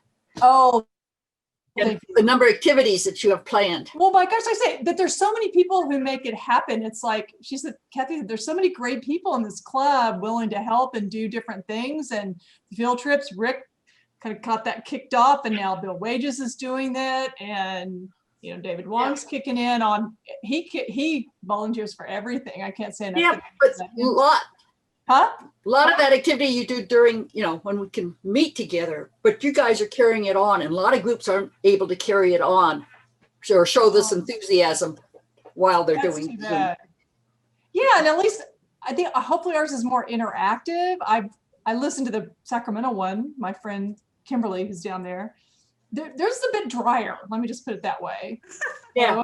It's great. It's great. It's they're more working professionals, very serious group, and ours is. We have fun. We have a little more. Well, fun. that's the idea. Yeah. To have fun and to learn. Right. Exactly. Yeah. No, you all should be very much complimented.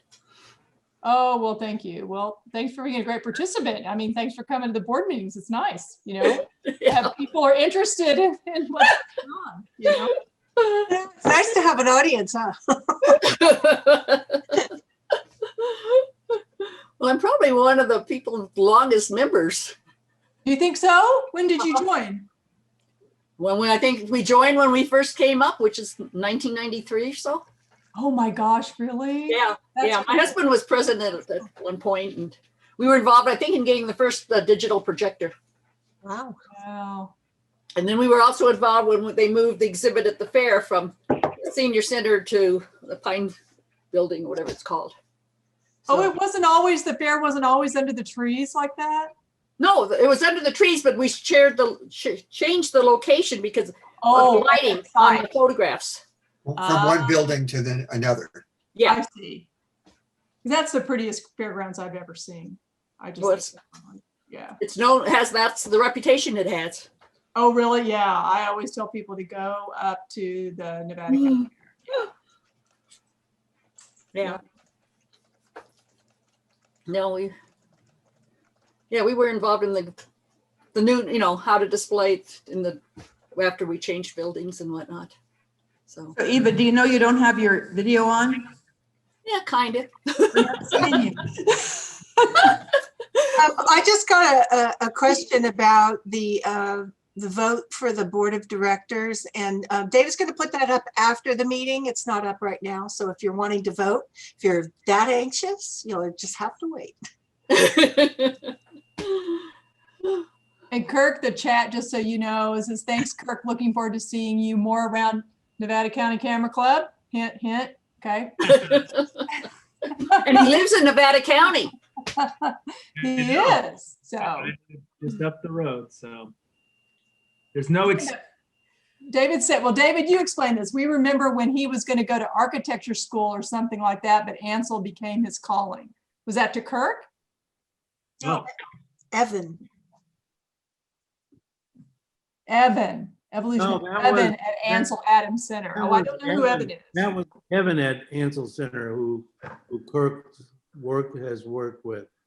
And I just remember when years ago, Kirk, you know that he's been there for. he's been there- Evan Russell, the curator. Yeah. Yeah, he was originally going to, when we first met him, he was going to go off to college in Oregon and do architecture, and then he gets recruited at Ansel Adams Center, and I guess that's what happens to you guys.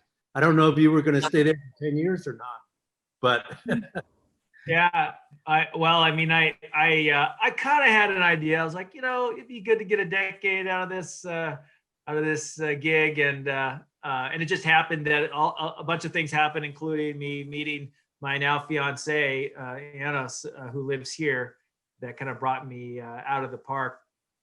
But yeah, Evan is there. He's been there a while. Yeah, he's Yeah. a I- force at the gallery. Out for a number of walks with Evan. It's always fun. Oh, that's great. I'll let him know that I saw you. All right. So Kirk, so you and I met at the Wild and Scenic, and you and I had our photos hanging up in the same spot there at the Gold Miners Inn. Oh yeah. And I just remember you just said, so Anna is your fiance. Right. Wonderful. Oh, wonderful lady. I know her well. Yeah, I don't know her well, but I know her. Yeah. How well do you know her, John? Bad, you know. So John, you and Kirk are both bicyclists. Oh, yeah, exactly. Oh, John's big time. Yeah.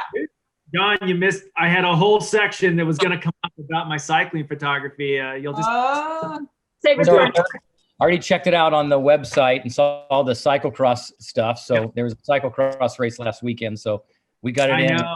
shots. Yeah, it was good. Right on. Yeah. That's awesome. Well, congratulations.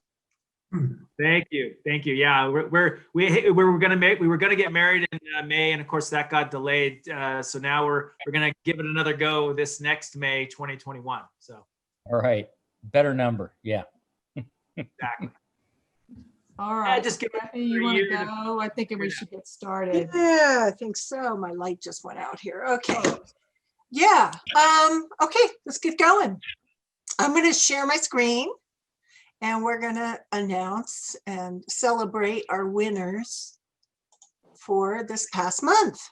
All right. So assigned subject, which was balance, I think.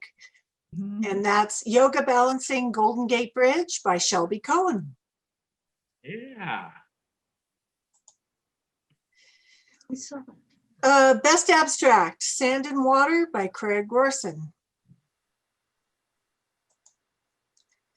Best Architecture, Chaco Rooms, Tom Quinn. Best Fauna, Snow Geese Blast Off, Janice Rossner. Best Flora, Delicate Dangle by Kathy Triolo. Best Natural Landscape, Smoky Sunset at North Lake, 2020 Creek Fire by Georges Pelpel. Best Color, I Don't Give a Fig by Ellen Davis. Best Black and White, Mama Grizzly, Alaska, Ingrid Lockhart. Anything, Best Creative or Anything Goes, Man Jumping in the Moon, Kathy Triolo. Best Travel, Silk Road by Jay Schuff. Best People, Happy Halloween by Bernadette Sylvester. Best People, Tea Anyone? Jay Schuff. Night Photography, Light Play at Eureka Dunes, George Pelpel, starring John Sievert, I think. And that is it. And there you go. Back to you, Rachel. All right, thank you.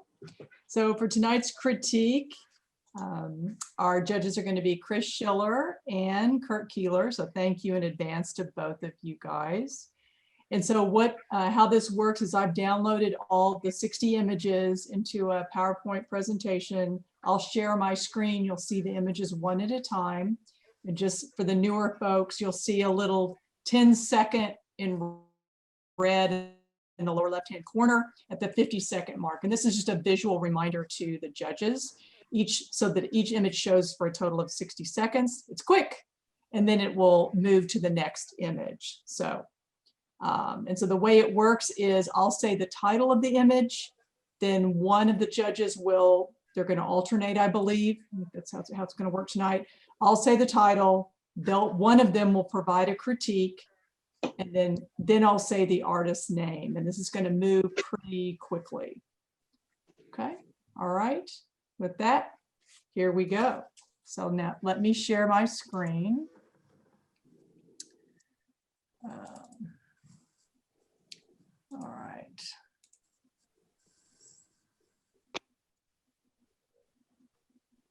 Okay, so let me check. Can everybody see that? We see a whole bunch of pictures. Yep, I see it. You should see the words assigned subject. No, Thumbnails. Oh, really? Okay. I see it. you're gonna have to put up assigned subject first, reshare it. You shared the wrong window. I shared the wrong window. Yeah. Yeah, we're Okay, seeing so it hang now. on. You are sharing. Stop share. Okay, share screen.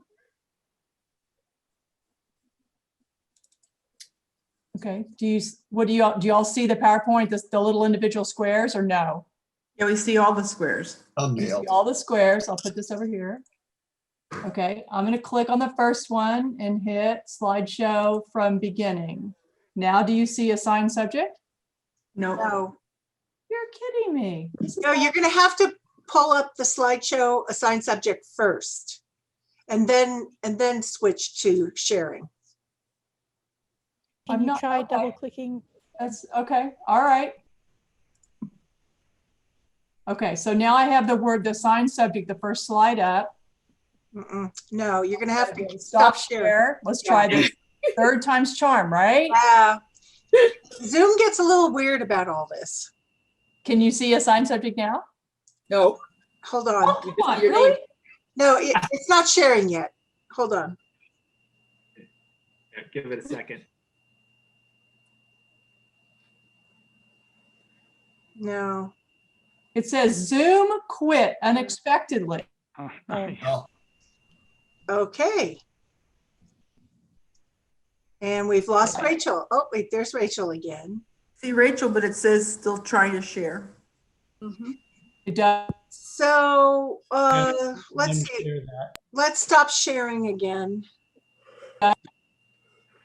Zoom quit. Ah, wait. Got it. There you go. You got it. Sign subject. Okay. All right. So you guys see assigned subject, correct? Yes. Yes. Yeah. Awesome. And so Chris and Kirk, are you guys ready? Ready. Okay, here we go. So I'm going to go. The first image is the assigned subject for the month of November is reflection. So here we go. The first image in the assigned subject category. I'm hitting right. I'm hitting right. I'm hitting right. Signed subject still up. I'm getting that. Oh my goodness. This is arg, arg, arg. Okay, folks. I'm going to try it one more time. See you. I know, exactly. Okay, view. From beginning. I'm going to pause it momentarily. I'm going to share my screen. Share. Assigned subject. You see that? Yes, the title. Okay, here we go. Let's try it. Hit right. Drum roll, drum roll. Wait, oh, you know what it is? Your full screen. I have two monitors. The cursor has to be on the monitor that says assigned subject. This is not funny. Are you sure? Ah, there it is. This is Palm Desert There. Reflection. Okay, Judge Chris or Kirk. Yeah, I'll go first. So this image has a lot of interesting elements, the palm trees, the cloud reflections, the pleasing colors of green and sky blue, and the photo is framed nicely by the palm trunks. But I find my eyes wandering around the center of the image looking for something to focus on. There's the goose, but it gets small and it's sort of lost. I ask myself, what's this photo about? And I think it's more about the sky reflection, so I try to crop that emphasize that. Forward to the crop, please, Rachel. Waiting for it to come through. There it is. By cropping the upper part, the interesting cloud reflections take center stage. The picture also feels a little unsaturated, so I boosted the color a little too. This is a beautiful scene. Thanks for sharing it. Next photo, please. Okay. The artist is Gary Kartstaffner. This is dawn before sailing. I really like this image. What I like about it is the repeating shapes, the triangles that you kind of see there on the edges. I love how my eye gets kind of drawn to that goldish area that's in kind of the top thirds of this scene. One of the things about reflections is that I tend personally to like an anchor in a reflection shot like this, and get a little bit of it here. And I notice that it's a pretty dark up top here. Maybe bring out a little bit more of that anchor there. But you know, all in all, I love reflections, and I think you know, I like how the eye gets drawn to that place in the gold area. So thanks. Artist is Jim Bear. This is Alaska Reflection. Love the dense forest, the intense greens, the low-hanging clouds, and the clear waters that make Alaska so beautiful. The island with a bright yellow vegetation is a nice standout element in this composition. Reflection photos are difficult because the temptation is to split the frame 50-50 between water and land, but this usually leads to less interesting photos. There's a rule of thumb that recommends not splitting the frame 50-50, but of course there are always exceptions to that rule. HO, please go to the crop photo. I think this particular photo might be improved by trying to move away from a 50-50 split. I tried cropping it a few different ways and settled on cropping off the top to emphasize the reflection and move the island off center in the frame. I think it's an improvement, but your mileage may vary. This is a nice, peaceful image. Next photo, please. The artist was Ingrid Lockhart. This is El Capitan in reflection. I have no idea where this place is. Yeah, great reflections. Just reflection. It's abstract. I love this kind of abstract kind of photography. What moves me is the swirly area of this image in kind of the center left third area. I found myself kind of hanging out, my eye kind of hanging out there.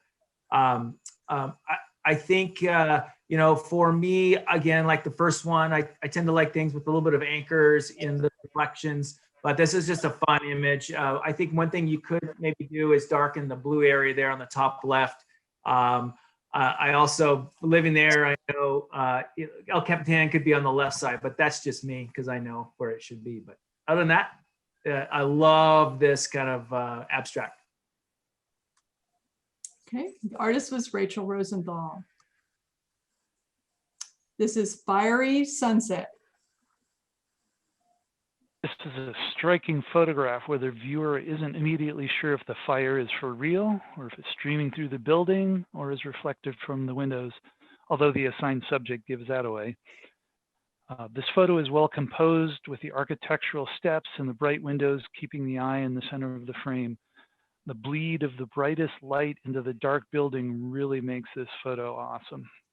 I debated cropping off the bottom of the photo, getting rid of that gray foreground building that's the same color as the sky, but I don't think it improves the composition. This is a great photo. Thanks for sharing. Next photo, please. Okay. The artist is Craig Rorson.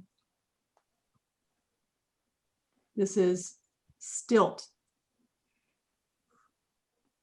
Wildlife photography, it can be tough, but I like how the photographer here got the not only got the bird in that kind of thirds area, maybe by cropping, maybe not, but and had it having its head toward the center. So that makes for a really nice nice approach to the animal.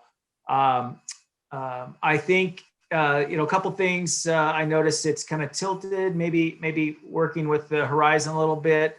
Also, I noticed that it's pretty noisy, maybe using some noise reduction in Lightroom could work, but otherwise I am not a wildlife photographer and I like when people do it. So thank you. Artist is Jimmy Marchio. This is Ice is Like a Mirror. The colors and the subject elements in this photo work together to make it interesting. The green leaves versus the ice and the fall leaf make for a conflict or interplay of seasons that I found quite nice. The ice nicely frames the craggy reflected trees. Since the rock in the upper left kept drawing my eye away from the leaves, I tried a crop that emphasized just the leaves and that made the frame more square, but I decided it didn't work as well as the original. Since the gravel and the dirt around the outside of the frame don't add anything to the image, I'd suggest adding a little vignetting to de-emphasize those. This is a nice little photo. Next photo, please. Okay. The artist is Jonathan Beck. Again, a little bit delayed. Watercolors. Yep. And there it is. Yes, so love the color in this image. I think the interplay between the three distinct colors is really nice. Again, this is very abstract. And I really love that play with abstracts. I don't know if there's really much I would do with this image. I think it just really works well. I mean, I was thinking maybe the blue area on the edge, maybe darkening it just a little to bring the eye in more towards the center. But other than that, I think it's well done.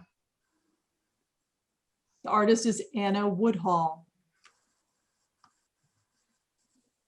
This is Sunset at the Rice Fields.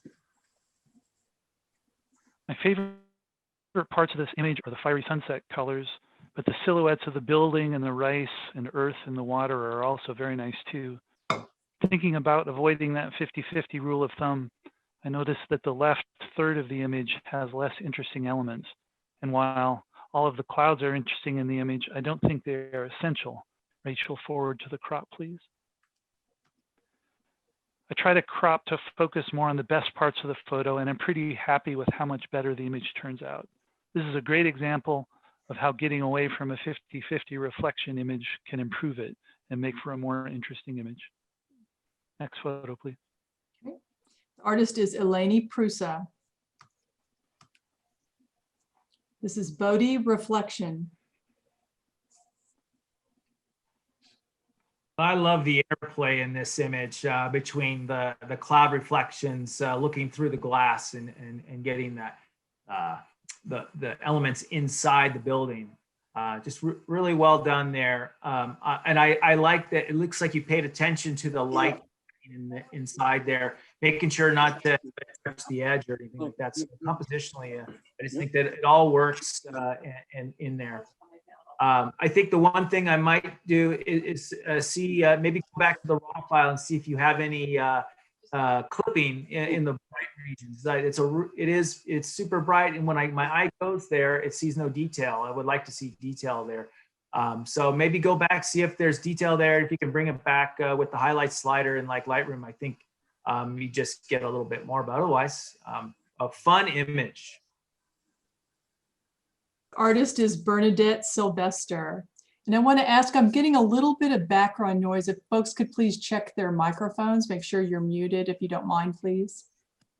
And Rachel, I am watching the little microphones. Yeah. And I am trying to mute people who I see are showing up Okay, thank you. So Thank you. All right, the final image in this category is Sanford Lake Reflection. Oh, sorry, the last artist, Bodhi Reflection, was Bernadette Sylvester, and this is Sanford Lake Reflection.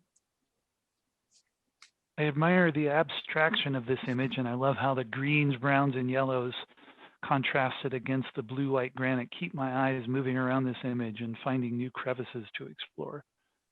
And here we are with another photo that is close to 50-50 split again, but I think this might be an exception to that rule. The slight ripple in the water and the dark band at the water line makes for a nice separation between the land and the water, along with the reflection being significantly darker than the upper land part. I don't see any crop that might improve the photo. I might suggest darkening the yellow grass at the top, since I think it's just a little bit hot and draws the eye a little too much. And I think vignetting might improve the image a little too. But this is a great photo that I can lose myself in. Next photo. The artist is George Pelpel. This is Cascade Canal Reflection Abstract. Oh, sorry. I'm sorry. I'm not on cue here, am I? I am just making a mess of this tonight. My apologies, everybody. This was Sanford Lake Reflection. The artist is Mike Shea. And that completes our assigned subject category. The next category is abstract. And the first image in abstract is Soft Landing.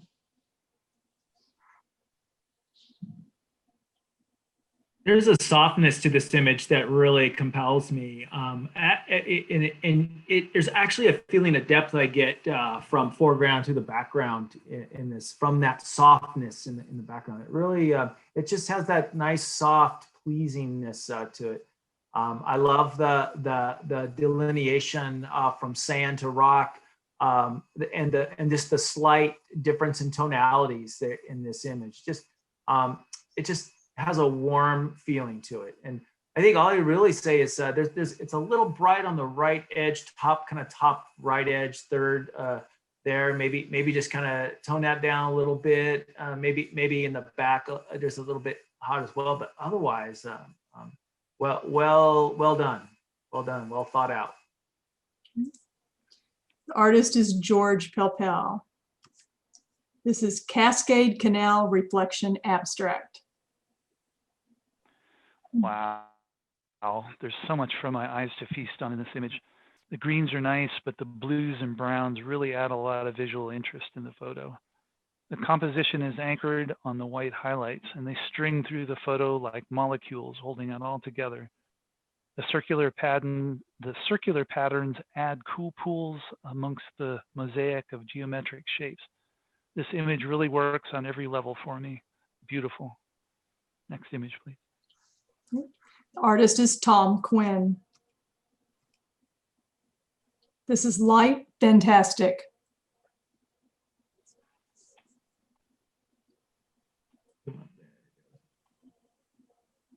Another great abstract here. I just love the repeating shapes here, the squares, and the color, the warmth colors. Just actually for wintertime, just does it for me. And I there might be a few things I would do here. There's a couple of bubbles that are pretty hot. I might either tone those down or clone them out. You can see it just to the right of center and up top left there. Otherwise, I love the order of this. It just has a pleasing feel to it.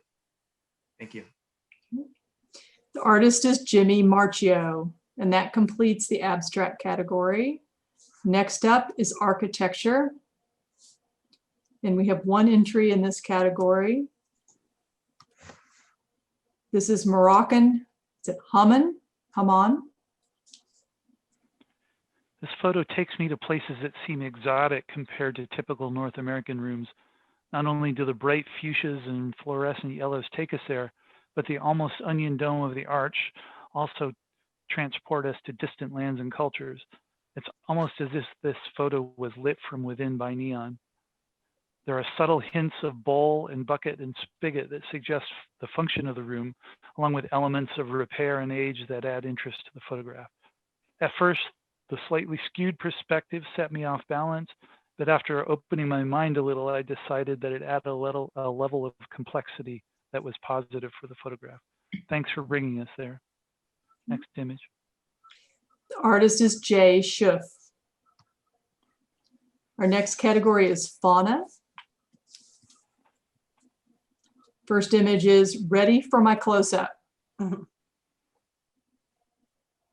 Again, I struggle to be a wildlife photographer, and I love it when people take on this. And what I like about this image is just I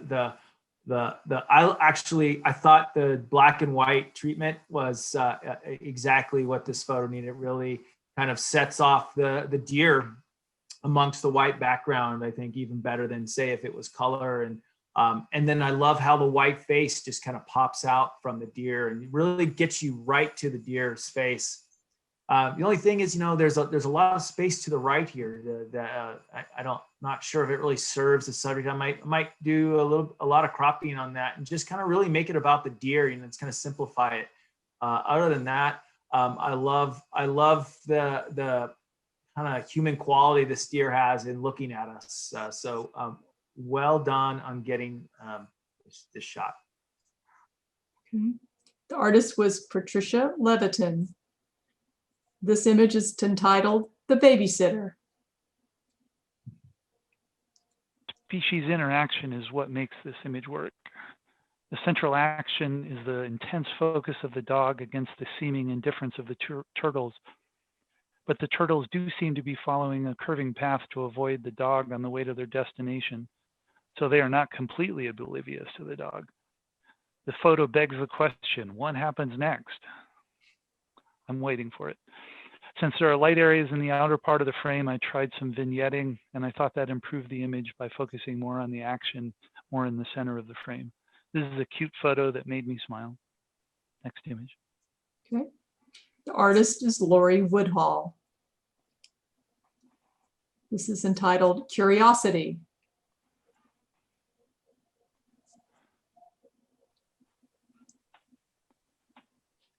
I don't see it yet.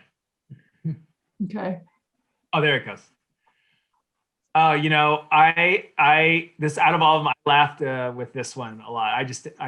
I found comedy in this actually, which is great because everyone sees things differently. But I just love how I think curiosity is great. It can also be called dread from my personification of the crab, kind of like feels like it's peering it toward the edge of the frame, like, I gotta get out of here.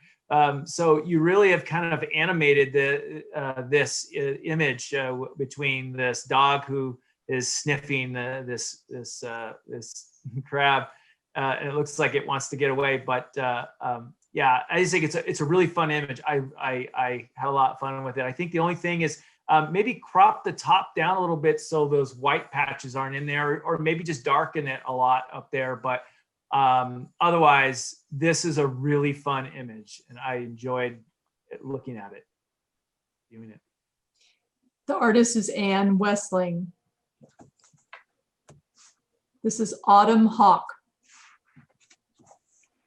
Oh yeah, the hawk feathers are not so much camouflage, but more contrasting and complementing textures against the mosses and leaves. The composition, vignetting, and timing of the photo to catch the profile view of the hawk all make this photo sing. The yellow and blue of the hawk's beak are like the ting of a finger against crystal at this great feast of a photo. This is an awesome image. Thanks for sharing. The artist is Ingrid Lockhart. This is Oak Titmouse. I think what really does it for me with this image is it feels like there's a lot of action going on here. The feathers coming up on the top of the bird's head, I go right to that. And I think the lighting, the way you did the lighting, or the way the lighting was on this bird, really helps to emphasize that piece. And then I worked my way down the bird from there. And I just think this was a really well seen, well-timed image. So kudos for that. And I like the white background against that, because it really helps the bird pop. So the only thing I say is, I don't know if this black edge on the right really serves the subject. I know it's kind of tough because I'm not a wildlife photographer. It's hard to get it all perfect in a moment, but maybe cropping that out. But I know that puts the tail on the edge, which might not be a good thing for this anyways. But maybe experiment with that, and maybe crop a little bit on the right too. The wood's a little hot there on the right. You can darken that down, maybe try that. But otherwise, just a very well-timed, fun image that highlights this bird. Okay. The artist is Sheila Ryan Weintraub. This is Waiting for It. This image is a study in light. The photographer obviously knows how to use it for artistic advantage. There is contrast where it is important on the bird's neck, head, and bill, and the softness in the rest of the image to de-emphasize and add mystery. The bright whites fade slowly and delicately to black at the edges of the frame.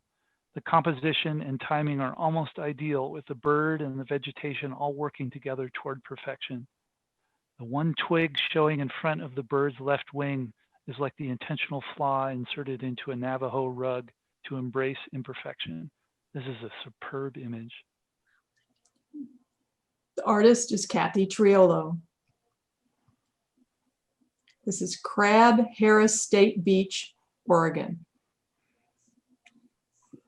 I think the photographer really nailed the subject on this one. The color is it just screams out. The polka dots on the crab claws just show you such an intimate part of this animal that I've never seen. So I'm struck kind of moving right around the crab and I'm not really looking at the other areas of this photograph. I'm just focused in the center. And so I would almost recommend maybe really cropping this almost to maybe a panoramic of sorts. I would leave some fuzz out of focus on the edges, but I even like how the sand kind of mimics the polka dots. It's just, I found myself getting lost in the crab. Well done. I love it. Good color treatment. The artist is Frank Blucksberg. This is Harbor Seals, A Long Way Away. There's something about seals that make them appear childlike. Maybe it's the big eyes and the seeming helplessness of them when they're out of the water. This photo captures a little bit of that impression. I like the panoramic seeming aspect ratio of this image composing the rocks and seals, and it captures the little surprise of the third seal in the water on the left. The roundness of the seals echoes the roundness of the rocks, and the speckling of their coloration mirrors the speckling of the rocks at the waterline. The image seems a little bit soft, probably because of the use of a long lens, and I thought that using the dehaze tool in Lightroom improved the photo some, along with even more vignetting than has already been applied to the image. This is a great capture of a seaside scene. Artist is Ann Westling. And that completes the fauna category. Next up is flora. First image in this category is Stealing a Kiss. I really love the color in this image. I think that kind of contrast with the green background just really does it for me with this image. I kind of like the highlighted treatment that's done. I believe, unless it's natural lighting of the top of the flowers and the fuzz. Your focus technique was great. I think you really nailed the fuzz on the edge. I could feel what these flowers are like from just looking at the image. I'm not really seeing too much that can be done. I mean, maybe it's a little haloed, but other than that, maybe darkening the top part of the left flower, but I don't know. I think you did a really good job with this one, and I love it. The artist is Jim Bear. This is Resisting Change. I love abstract images, and this photo is certainly after my heart in that respect. This is a challenging image because of the harsh, direct sunlight, but I think the photographer has done well to capture the colors and the contrast. The composition is well considered, with a green leaf as the star of the show on a diagonal in third, with all of the supporting reds, yellows, and browns washing like an ocean around it. I tried dropping the highlights just a little and adding vignetting, and this seemed to add a little saturation and focus the image a little better. You might give these a try to improve an already nice image. The artist is David Nelson. This is Fall Radiance. This image is all about lighting, and it is a superb done. It's done well, and I think along with paying attention to the colors too. I love my eye definitely goes around the image. I think you really composed this well as well. You paid attention to the edges, making sure everything was in. It's just, I love the simplicity of this. It's very well done. It's a little on the soft side. I don't know if that was intentional or not. I guess part of me, the Ansel Adams part of me wants it a little more sharp and vivid, but otherwise, I love this image. The artist is Mark Triolo. This is Sweet Gum Dream.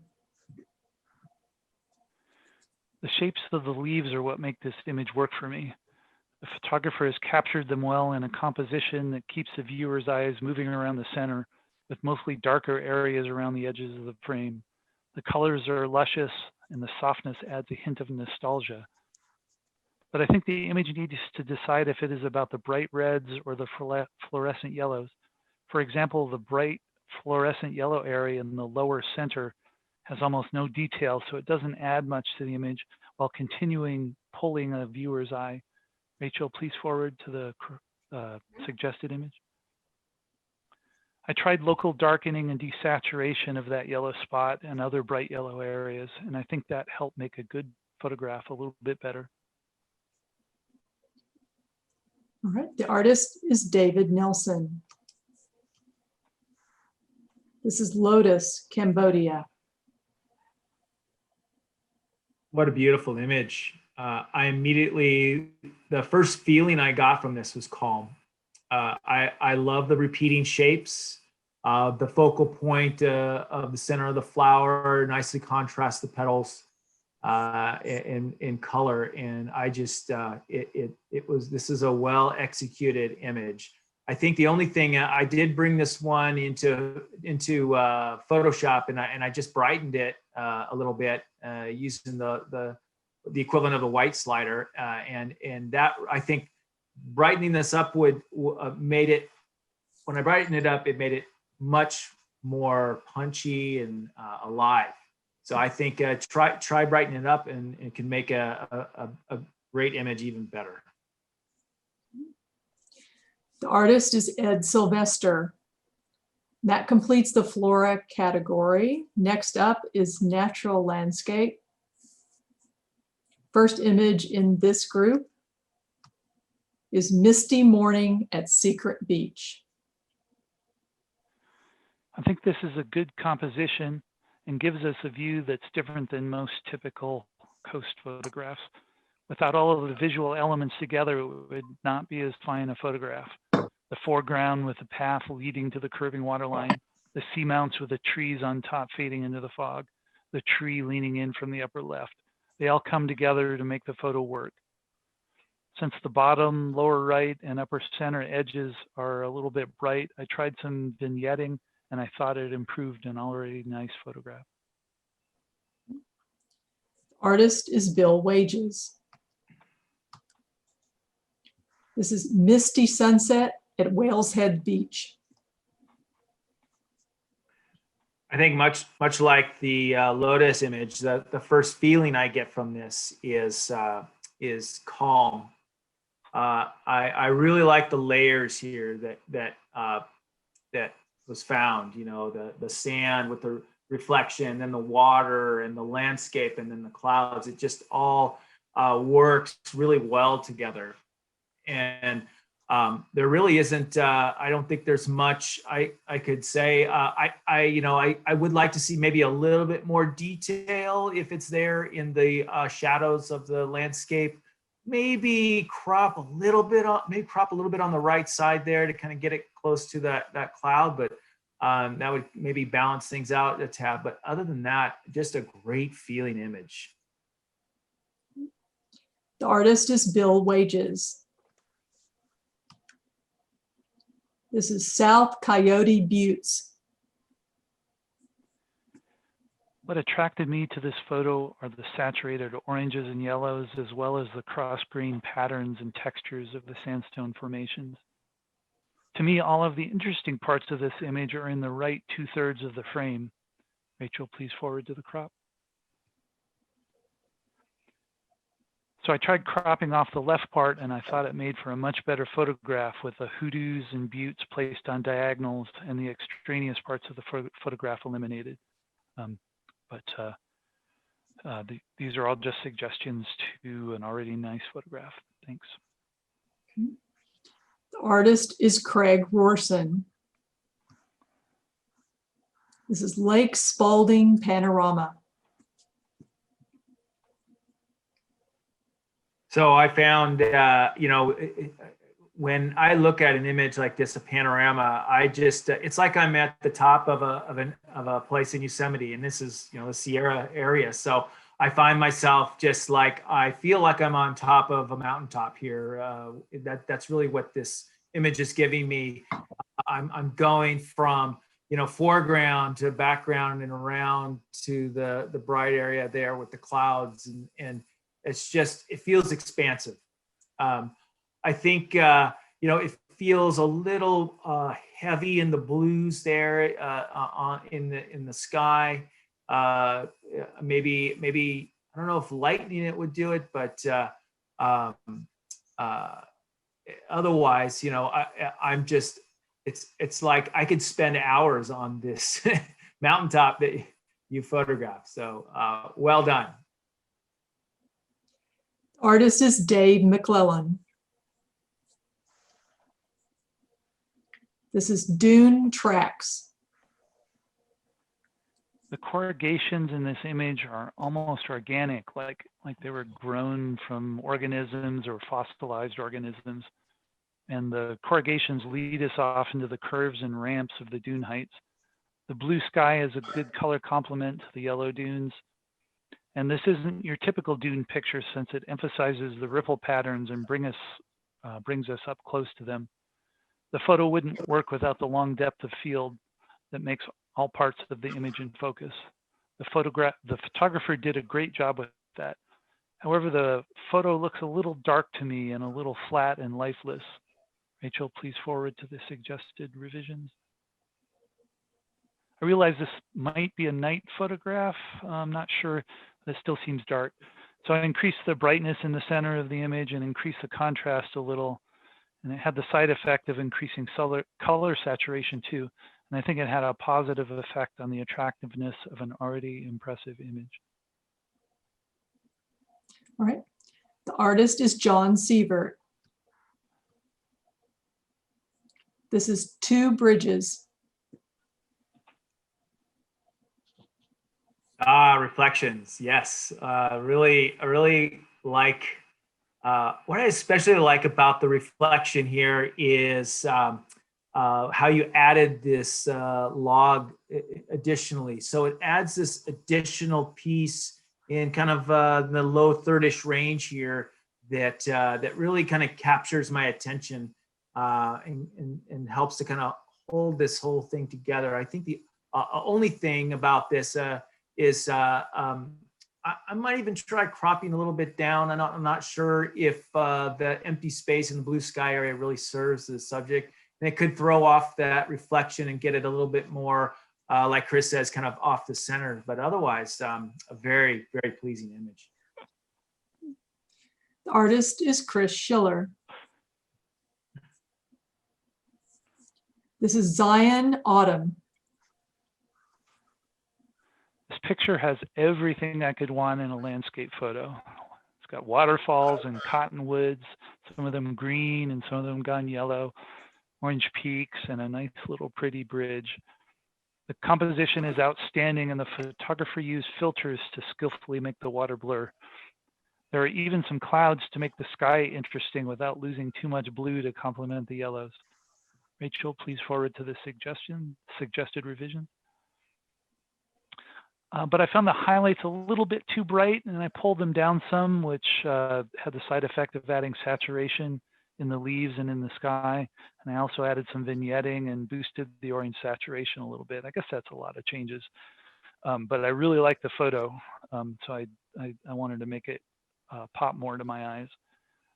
These are minor adjustments to a photo that is already ready to be sold at the Zion Visitor Center. Okay. The artist was Rick Eshelman. This is sun rising over North Lake.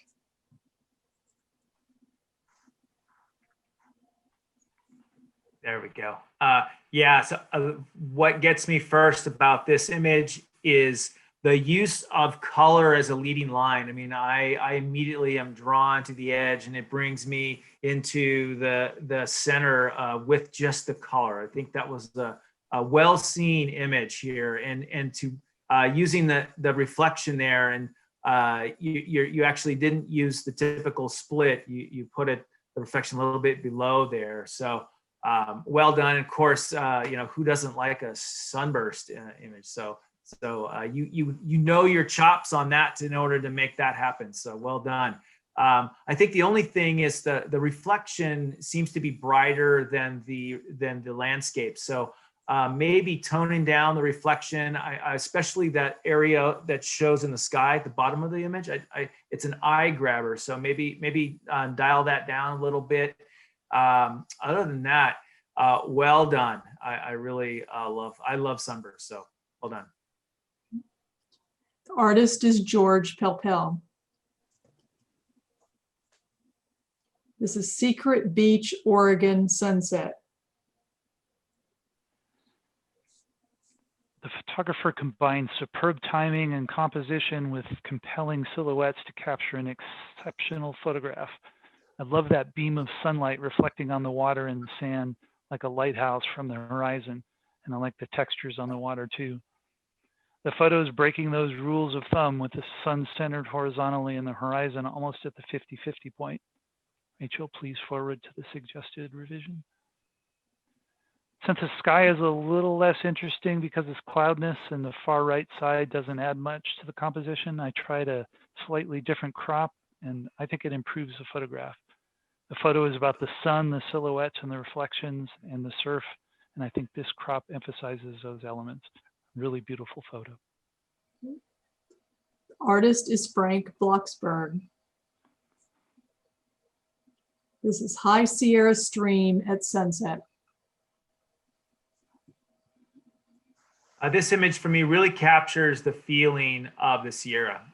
I love the use of the creek as a leading line into the scene that brings you over to the green grass in the kind of middle-ish portion. Then you hang out with the water lake up there. It's just really well done on that use of a leading line. And I think what you could do here is I noticed in the sky, because I'm drawn, it's the brightest area of your photo. There's lots of specks probably from your sensor on there. I would maybe go in there and clean up all those little dust specks. I think that could really improve the image. Maybe darken the right edge a little bit so that my eye is held more towards the center of the image. And actually darken those, also darken those limbs in the left. You do that, I think, and do the dust cleanup, is be a fine image. The artist is Janice Rosner. This is Autumn Creek. The photographer captured beautiful autumn leaves and tree silhouettes along with a rocky creek under what I think are very difficult lighting conditions. The camera is pointing almost directly into the sun, as is obvious from the lens flare in the upper left. When you have the sun shining directly on the lens, it tends to soften the contrast of a photo. Rachel, please forward to the suggested revision. One could have tried shading the lens to increase the crispness of the photo, but given this capture, I'd suggest using the dehaze slider in Lightroom to regain some of the nice contrast of the scene. And I also use vignetting to increase that effect. This is a nice seasonal photograph. The artist is Sheila Ryan Weintraub, and that completes the natural landscape category. Next up is people. First image. Am I cute or what?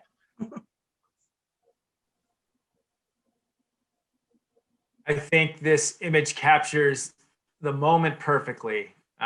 It just speaks of a young child's excitement.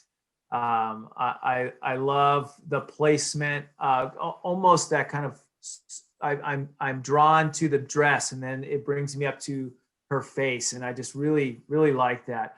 I'm not sure if the other part of, you know, the background really serves this image. I might actually crop a lot of that out and just really make it about the child. I think also too, I might just do a little bit of maybe darken the shoulder a little bit. I do kind of sit there and then brighten the eyes, you know, the eyes of the doorway to this. I would really work with the white part of her eye to really make that you've captured here. Okay. The artist is Rachel Rosenthal. This is Maybe. There was a lot of thought and preparation put into this photograph. The photographer obviously had a vision for what they wanted. There is the well-placed outer framing of the cement walls and the inner framing of the corrugated steel. There's the graffiti that is muted and saying something without saying anything specific, and that adds to the gritty mood of the photo. Desaturation of all but the female model makes her stand out. There's the placement and skillful use of lighting.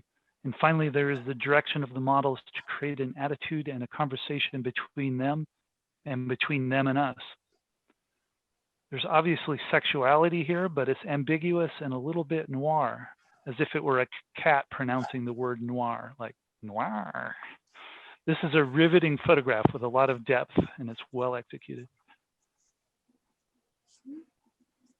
Artist is Douglas Hooper. This is Quarry Boss. I really get a sense of workplace here. All the lines leading up to the main subject, the quarry worker, just really kind of bring me to him.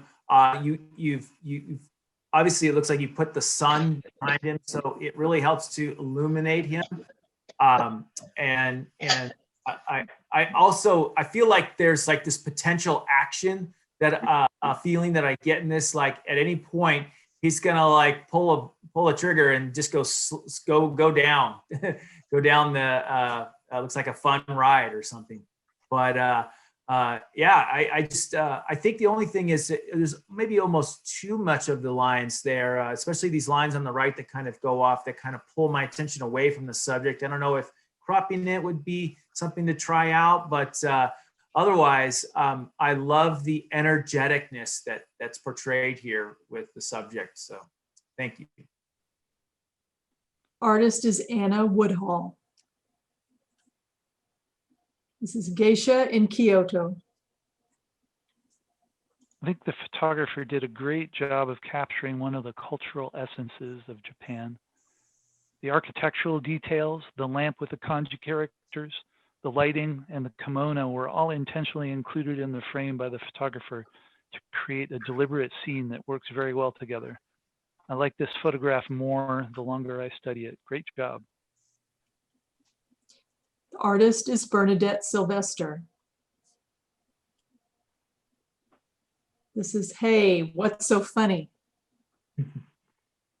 I think we need more pictures like this in today's world, you know, we're living in. This really brought some lightness to me. I mean, I don't know if the photographer had the kids point in the direction, but I just love how you have the outer children kind of looking in, and even the inner children looking. It's just well done, well balanced. And just I get this super light feeling that just put a really good step in my day. I think the only thing is, you know, I would probably darken, like there's a dog there in the corner that doesn't really serve it. I'd say really darken that area, darken the background a little bit to really make it about these kids. Otherwise, really thank you for this image. It made my day. The artist is Brian Dunbar. This is Ballerinas, Moscow Ballet. This was a very difficult photograph to capture, and the photographer is obviously skilled enough to execute it. A long focal length lens was probably used along with that low lighting, but the photographer was still able to freeze the ballerina in a solid pose. The shallow depth of field that made the other dancers fade into the background probably came for free. The blues and yellows make for an excellent color complement, and it looks like the photographer used vignetting and possibly burning and dodging to highlight the center ballerina.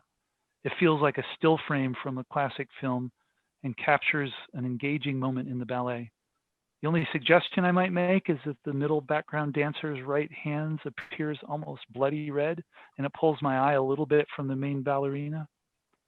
This is a superb image of a dynamic scene. The artist is Ed Sylvester. And that completes our people category. Next up, photojournalism. First image, planting rice. I immediately get a sense of exoticness when I first viewed this image. I love. I get also a calm sense with the rising sun and the contrast of that sun and that sun in the corner with the person opposite. That's a nice kind of balance there that kind of helps to balance this image overall. I think one of the things I was wanting is a little bit brighterness in the foreground particularly, but I also want maybe just a touch, just an ever so touch of more light in the black areas there. Maybe if there's some detail in the negative, maybe see if you can bring that out. But otherwise, I want to end with, I noticed how you made sure that boat is not touching the reflection of the, and I just really like that. I think you paid attention to that. So it just completes this great exotic image. The artist is Jay Schuff. This is Fire Cloud Glow. We've seen several images at Camera Club meetings of that apocalyptic afternoon. And in this image, the photographer captures the glowing clouds and darkening sky quite well. Images like this make us all think about how the Paradise Fire made day turn to night so quickly. The addition of the house in the frame hints at all that might be lost in a flash. I might have hoped for a human figure in the photograph to really drive home the danger, but overall, this is a nice image of a scary day. The artist is John Siebert. This is Climber.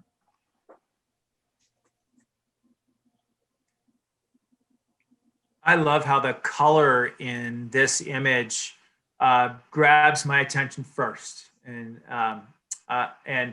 I really get a sense of verticalness in this image. I think the cracks in the rock kind of help with the vertical lines, that all kind of leading in the same direction as the main subject. And I just feel like there is something that's about to happen in this image, that I love that suspense in that. So I just think that was a well-timed image as well with the subject. The only thing I think maybe in the corner there's a crack that's just not in line with all the others, and I don't know if maybe kind of either cloning that or maybe cropping in a little bit to get rid of that would help, or from the top down actually, maybe just cropping it till that is gone might just to help improve that verticalness. Otherwise, I love the expectancy that I feel when I look at this image. Artist is Patricia Levitin. And that completes photojournalism. Next up is travel. First image is Man on the River. This is another well-composed, well-timed image. The composition is exceptional, and the main image elements are fascinating and unfamiliar to my eye. This is not an image we've seen before, and it definitely has a National Geographic style to it. The red shirt and the bucket help anchor the composition, and the parachute pieces float like ghosts with a purpose one can only guess at. Maybe they're even left over from the Vietnam War, who knows? There's a slow tension in the image that pulls in the viewer and leaves them hanging. The photographer has used darkening effectively at the top and the bottom to eliminate distractions. And the only fault I can see in the image is that at the bottom, the darkening has been taken maybe a step too far. This is a very fine image. The artist is Janice Rosner. This is Comfort on the River.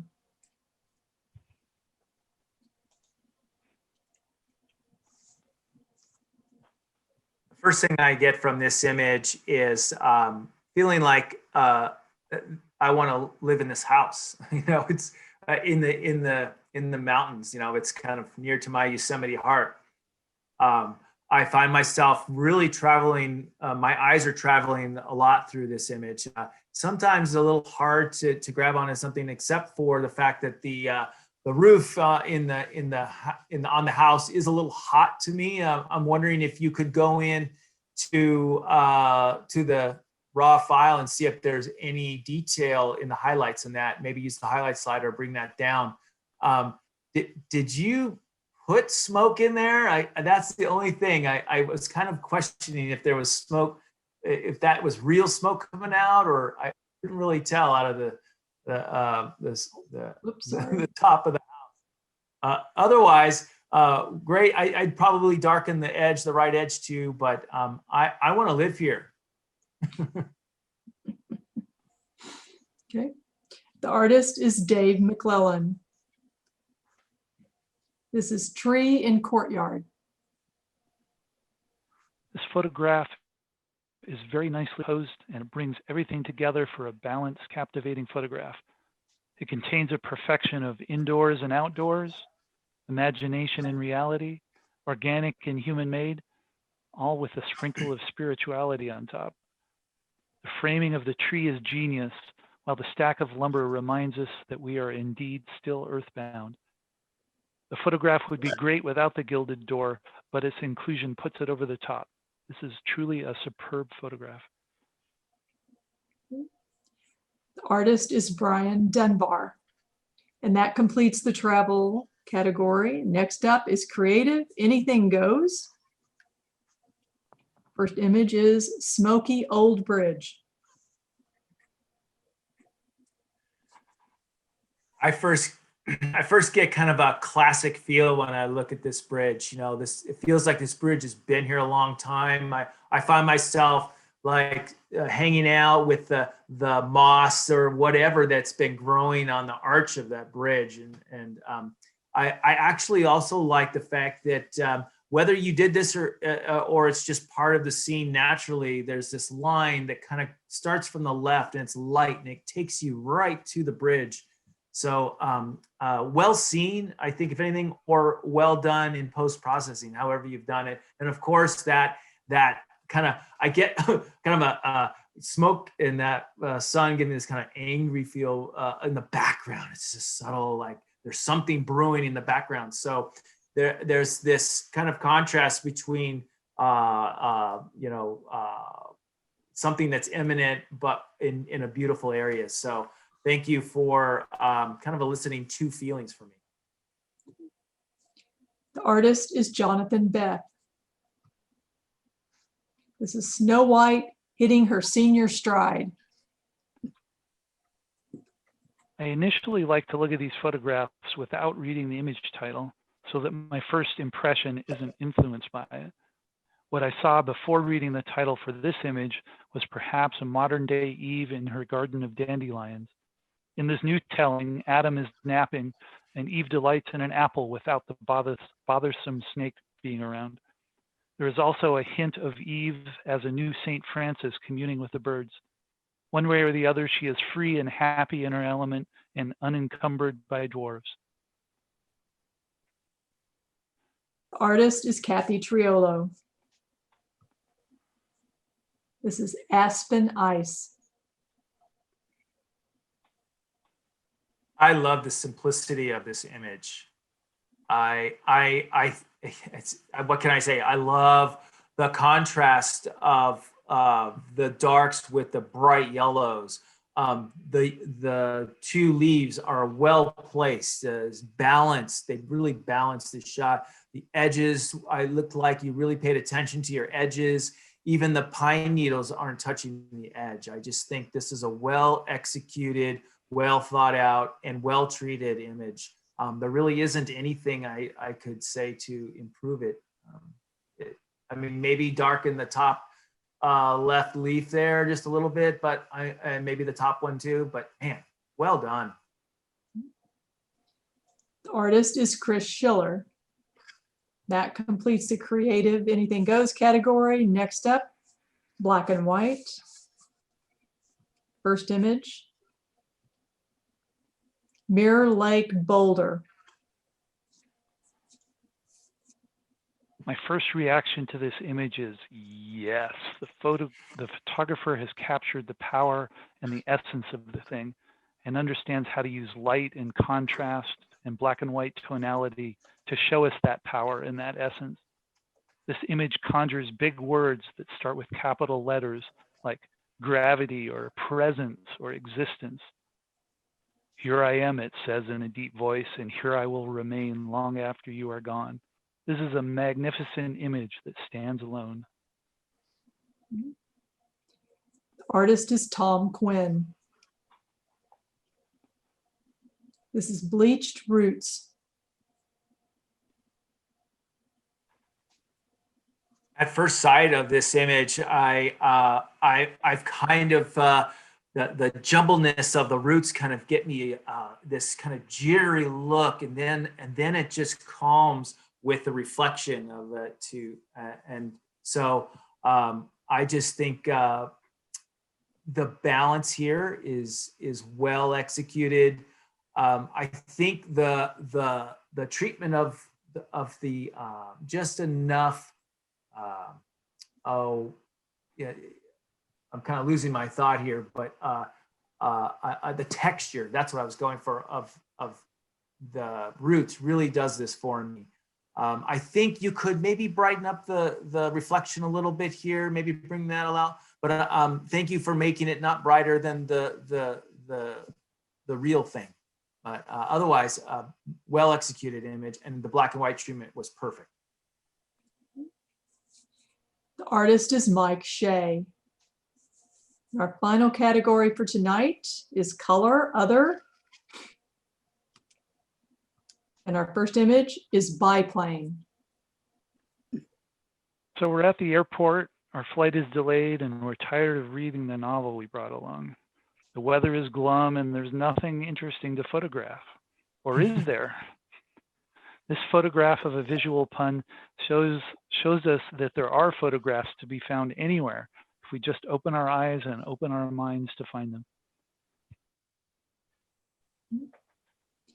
Artist is Douglas Hooper. This is I've Got Eyes for You.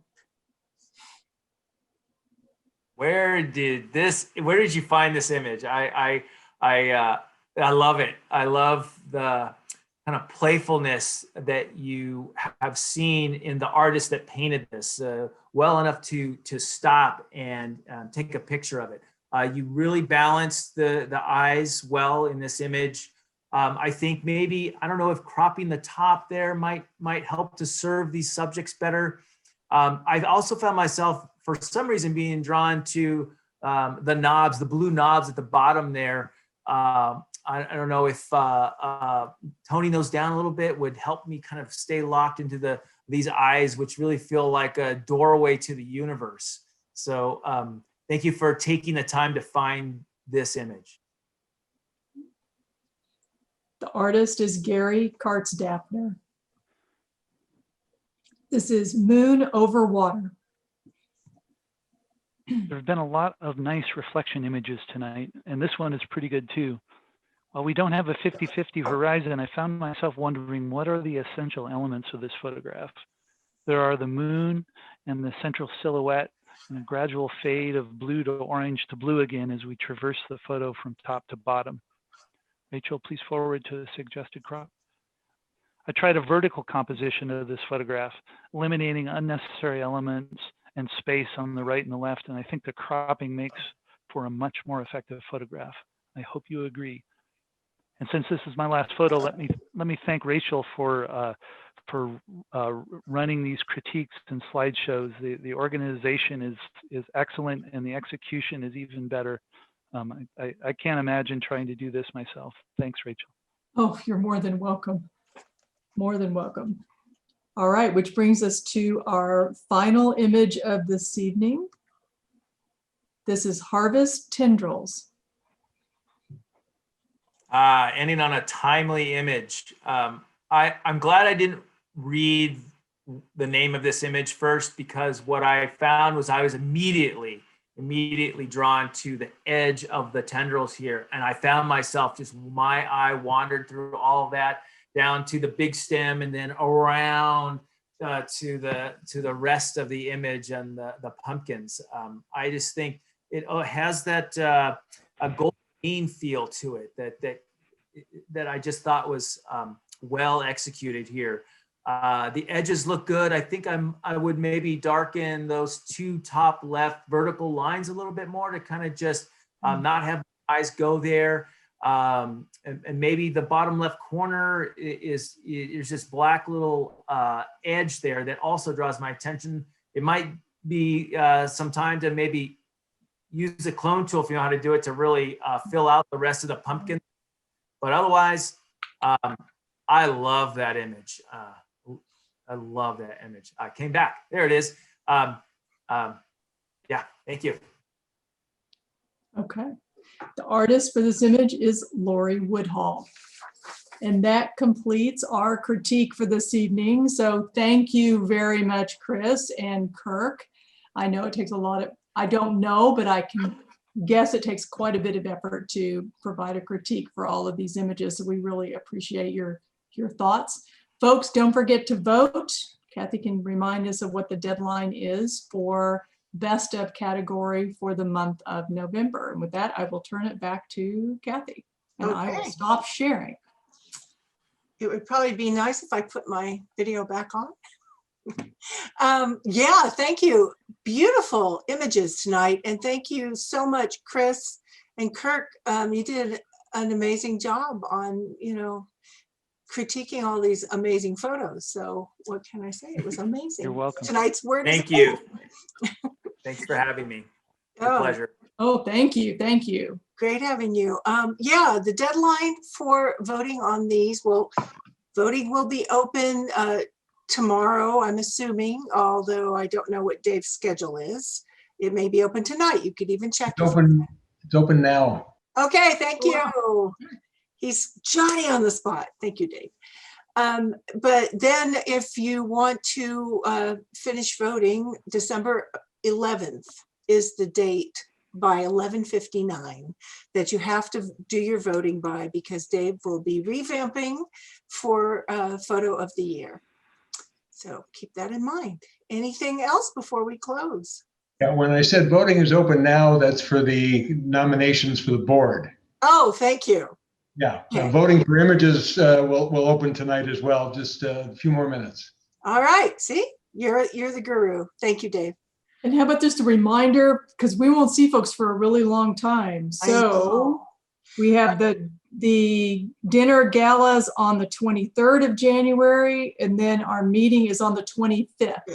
Correct. Saturday, Monday. And yeah, so let's all keep in touch, shall we? Yeah, happy holidays. Yeah, have a great I think Fred had some questions for me, so I'm going to stay on for Fred Finney. Sure, absolutely. But happy holidays, everybody. Enjoy.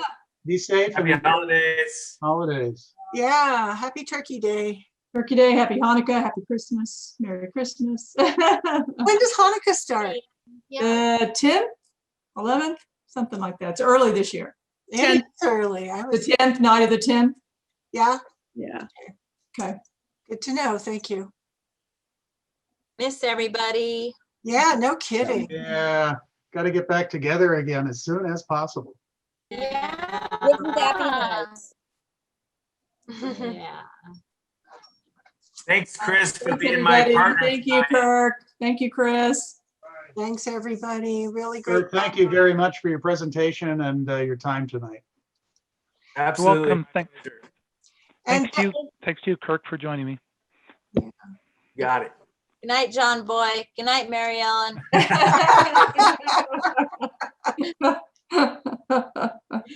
Douglas, I loved your photo tonight. Oh, thanks.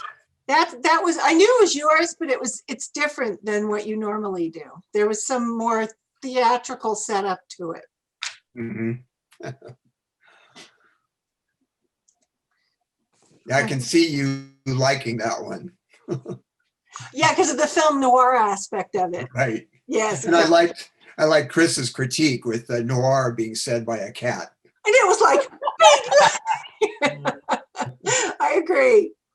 I was like, and there's Speaking the of cat. cats, Oh, yes. Totally. Thank you, Ellen. Welcome. Good night, everybody. All right, Bye. Good night. Bye, Bill.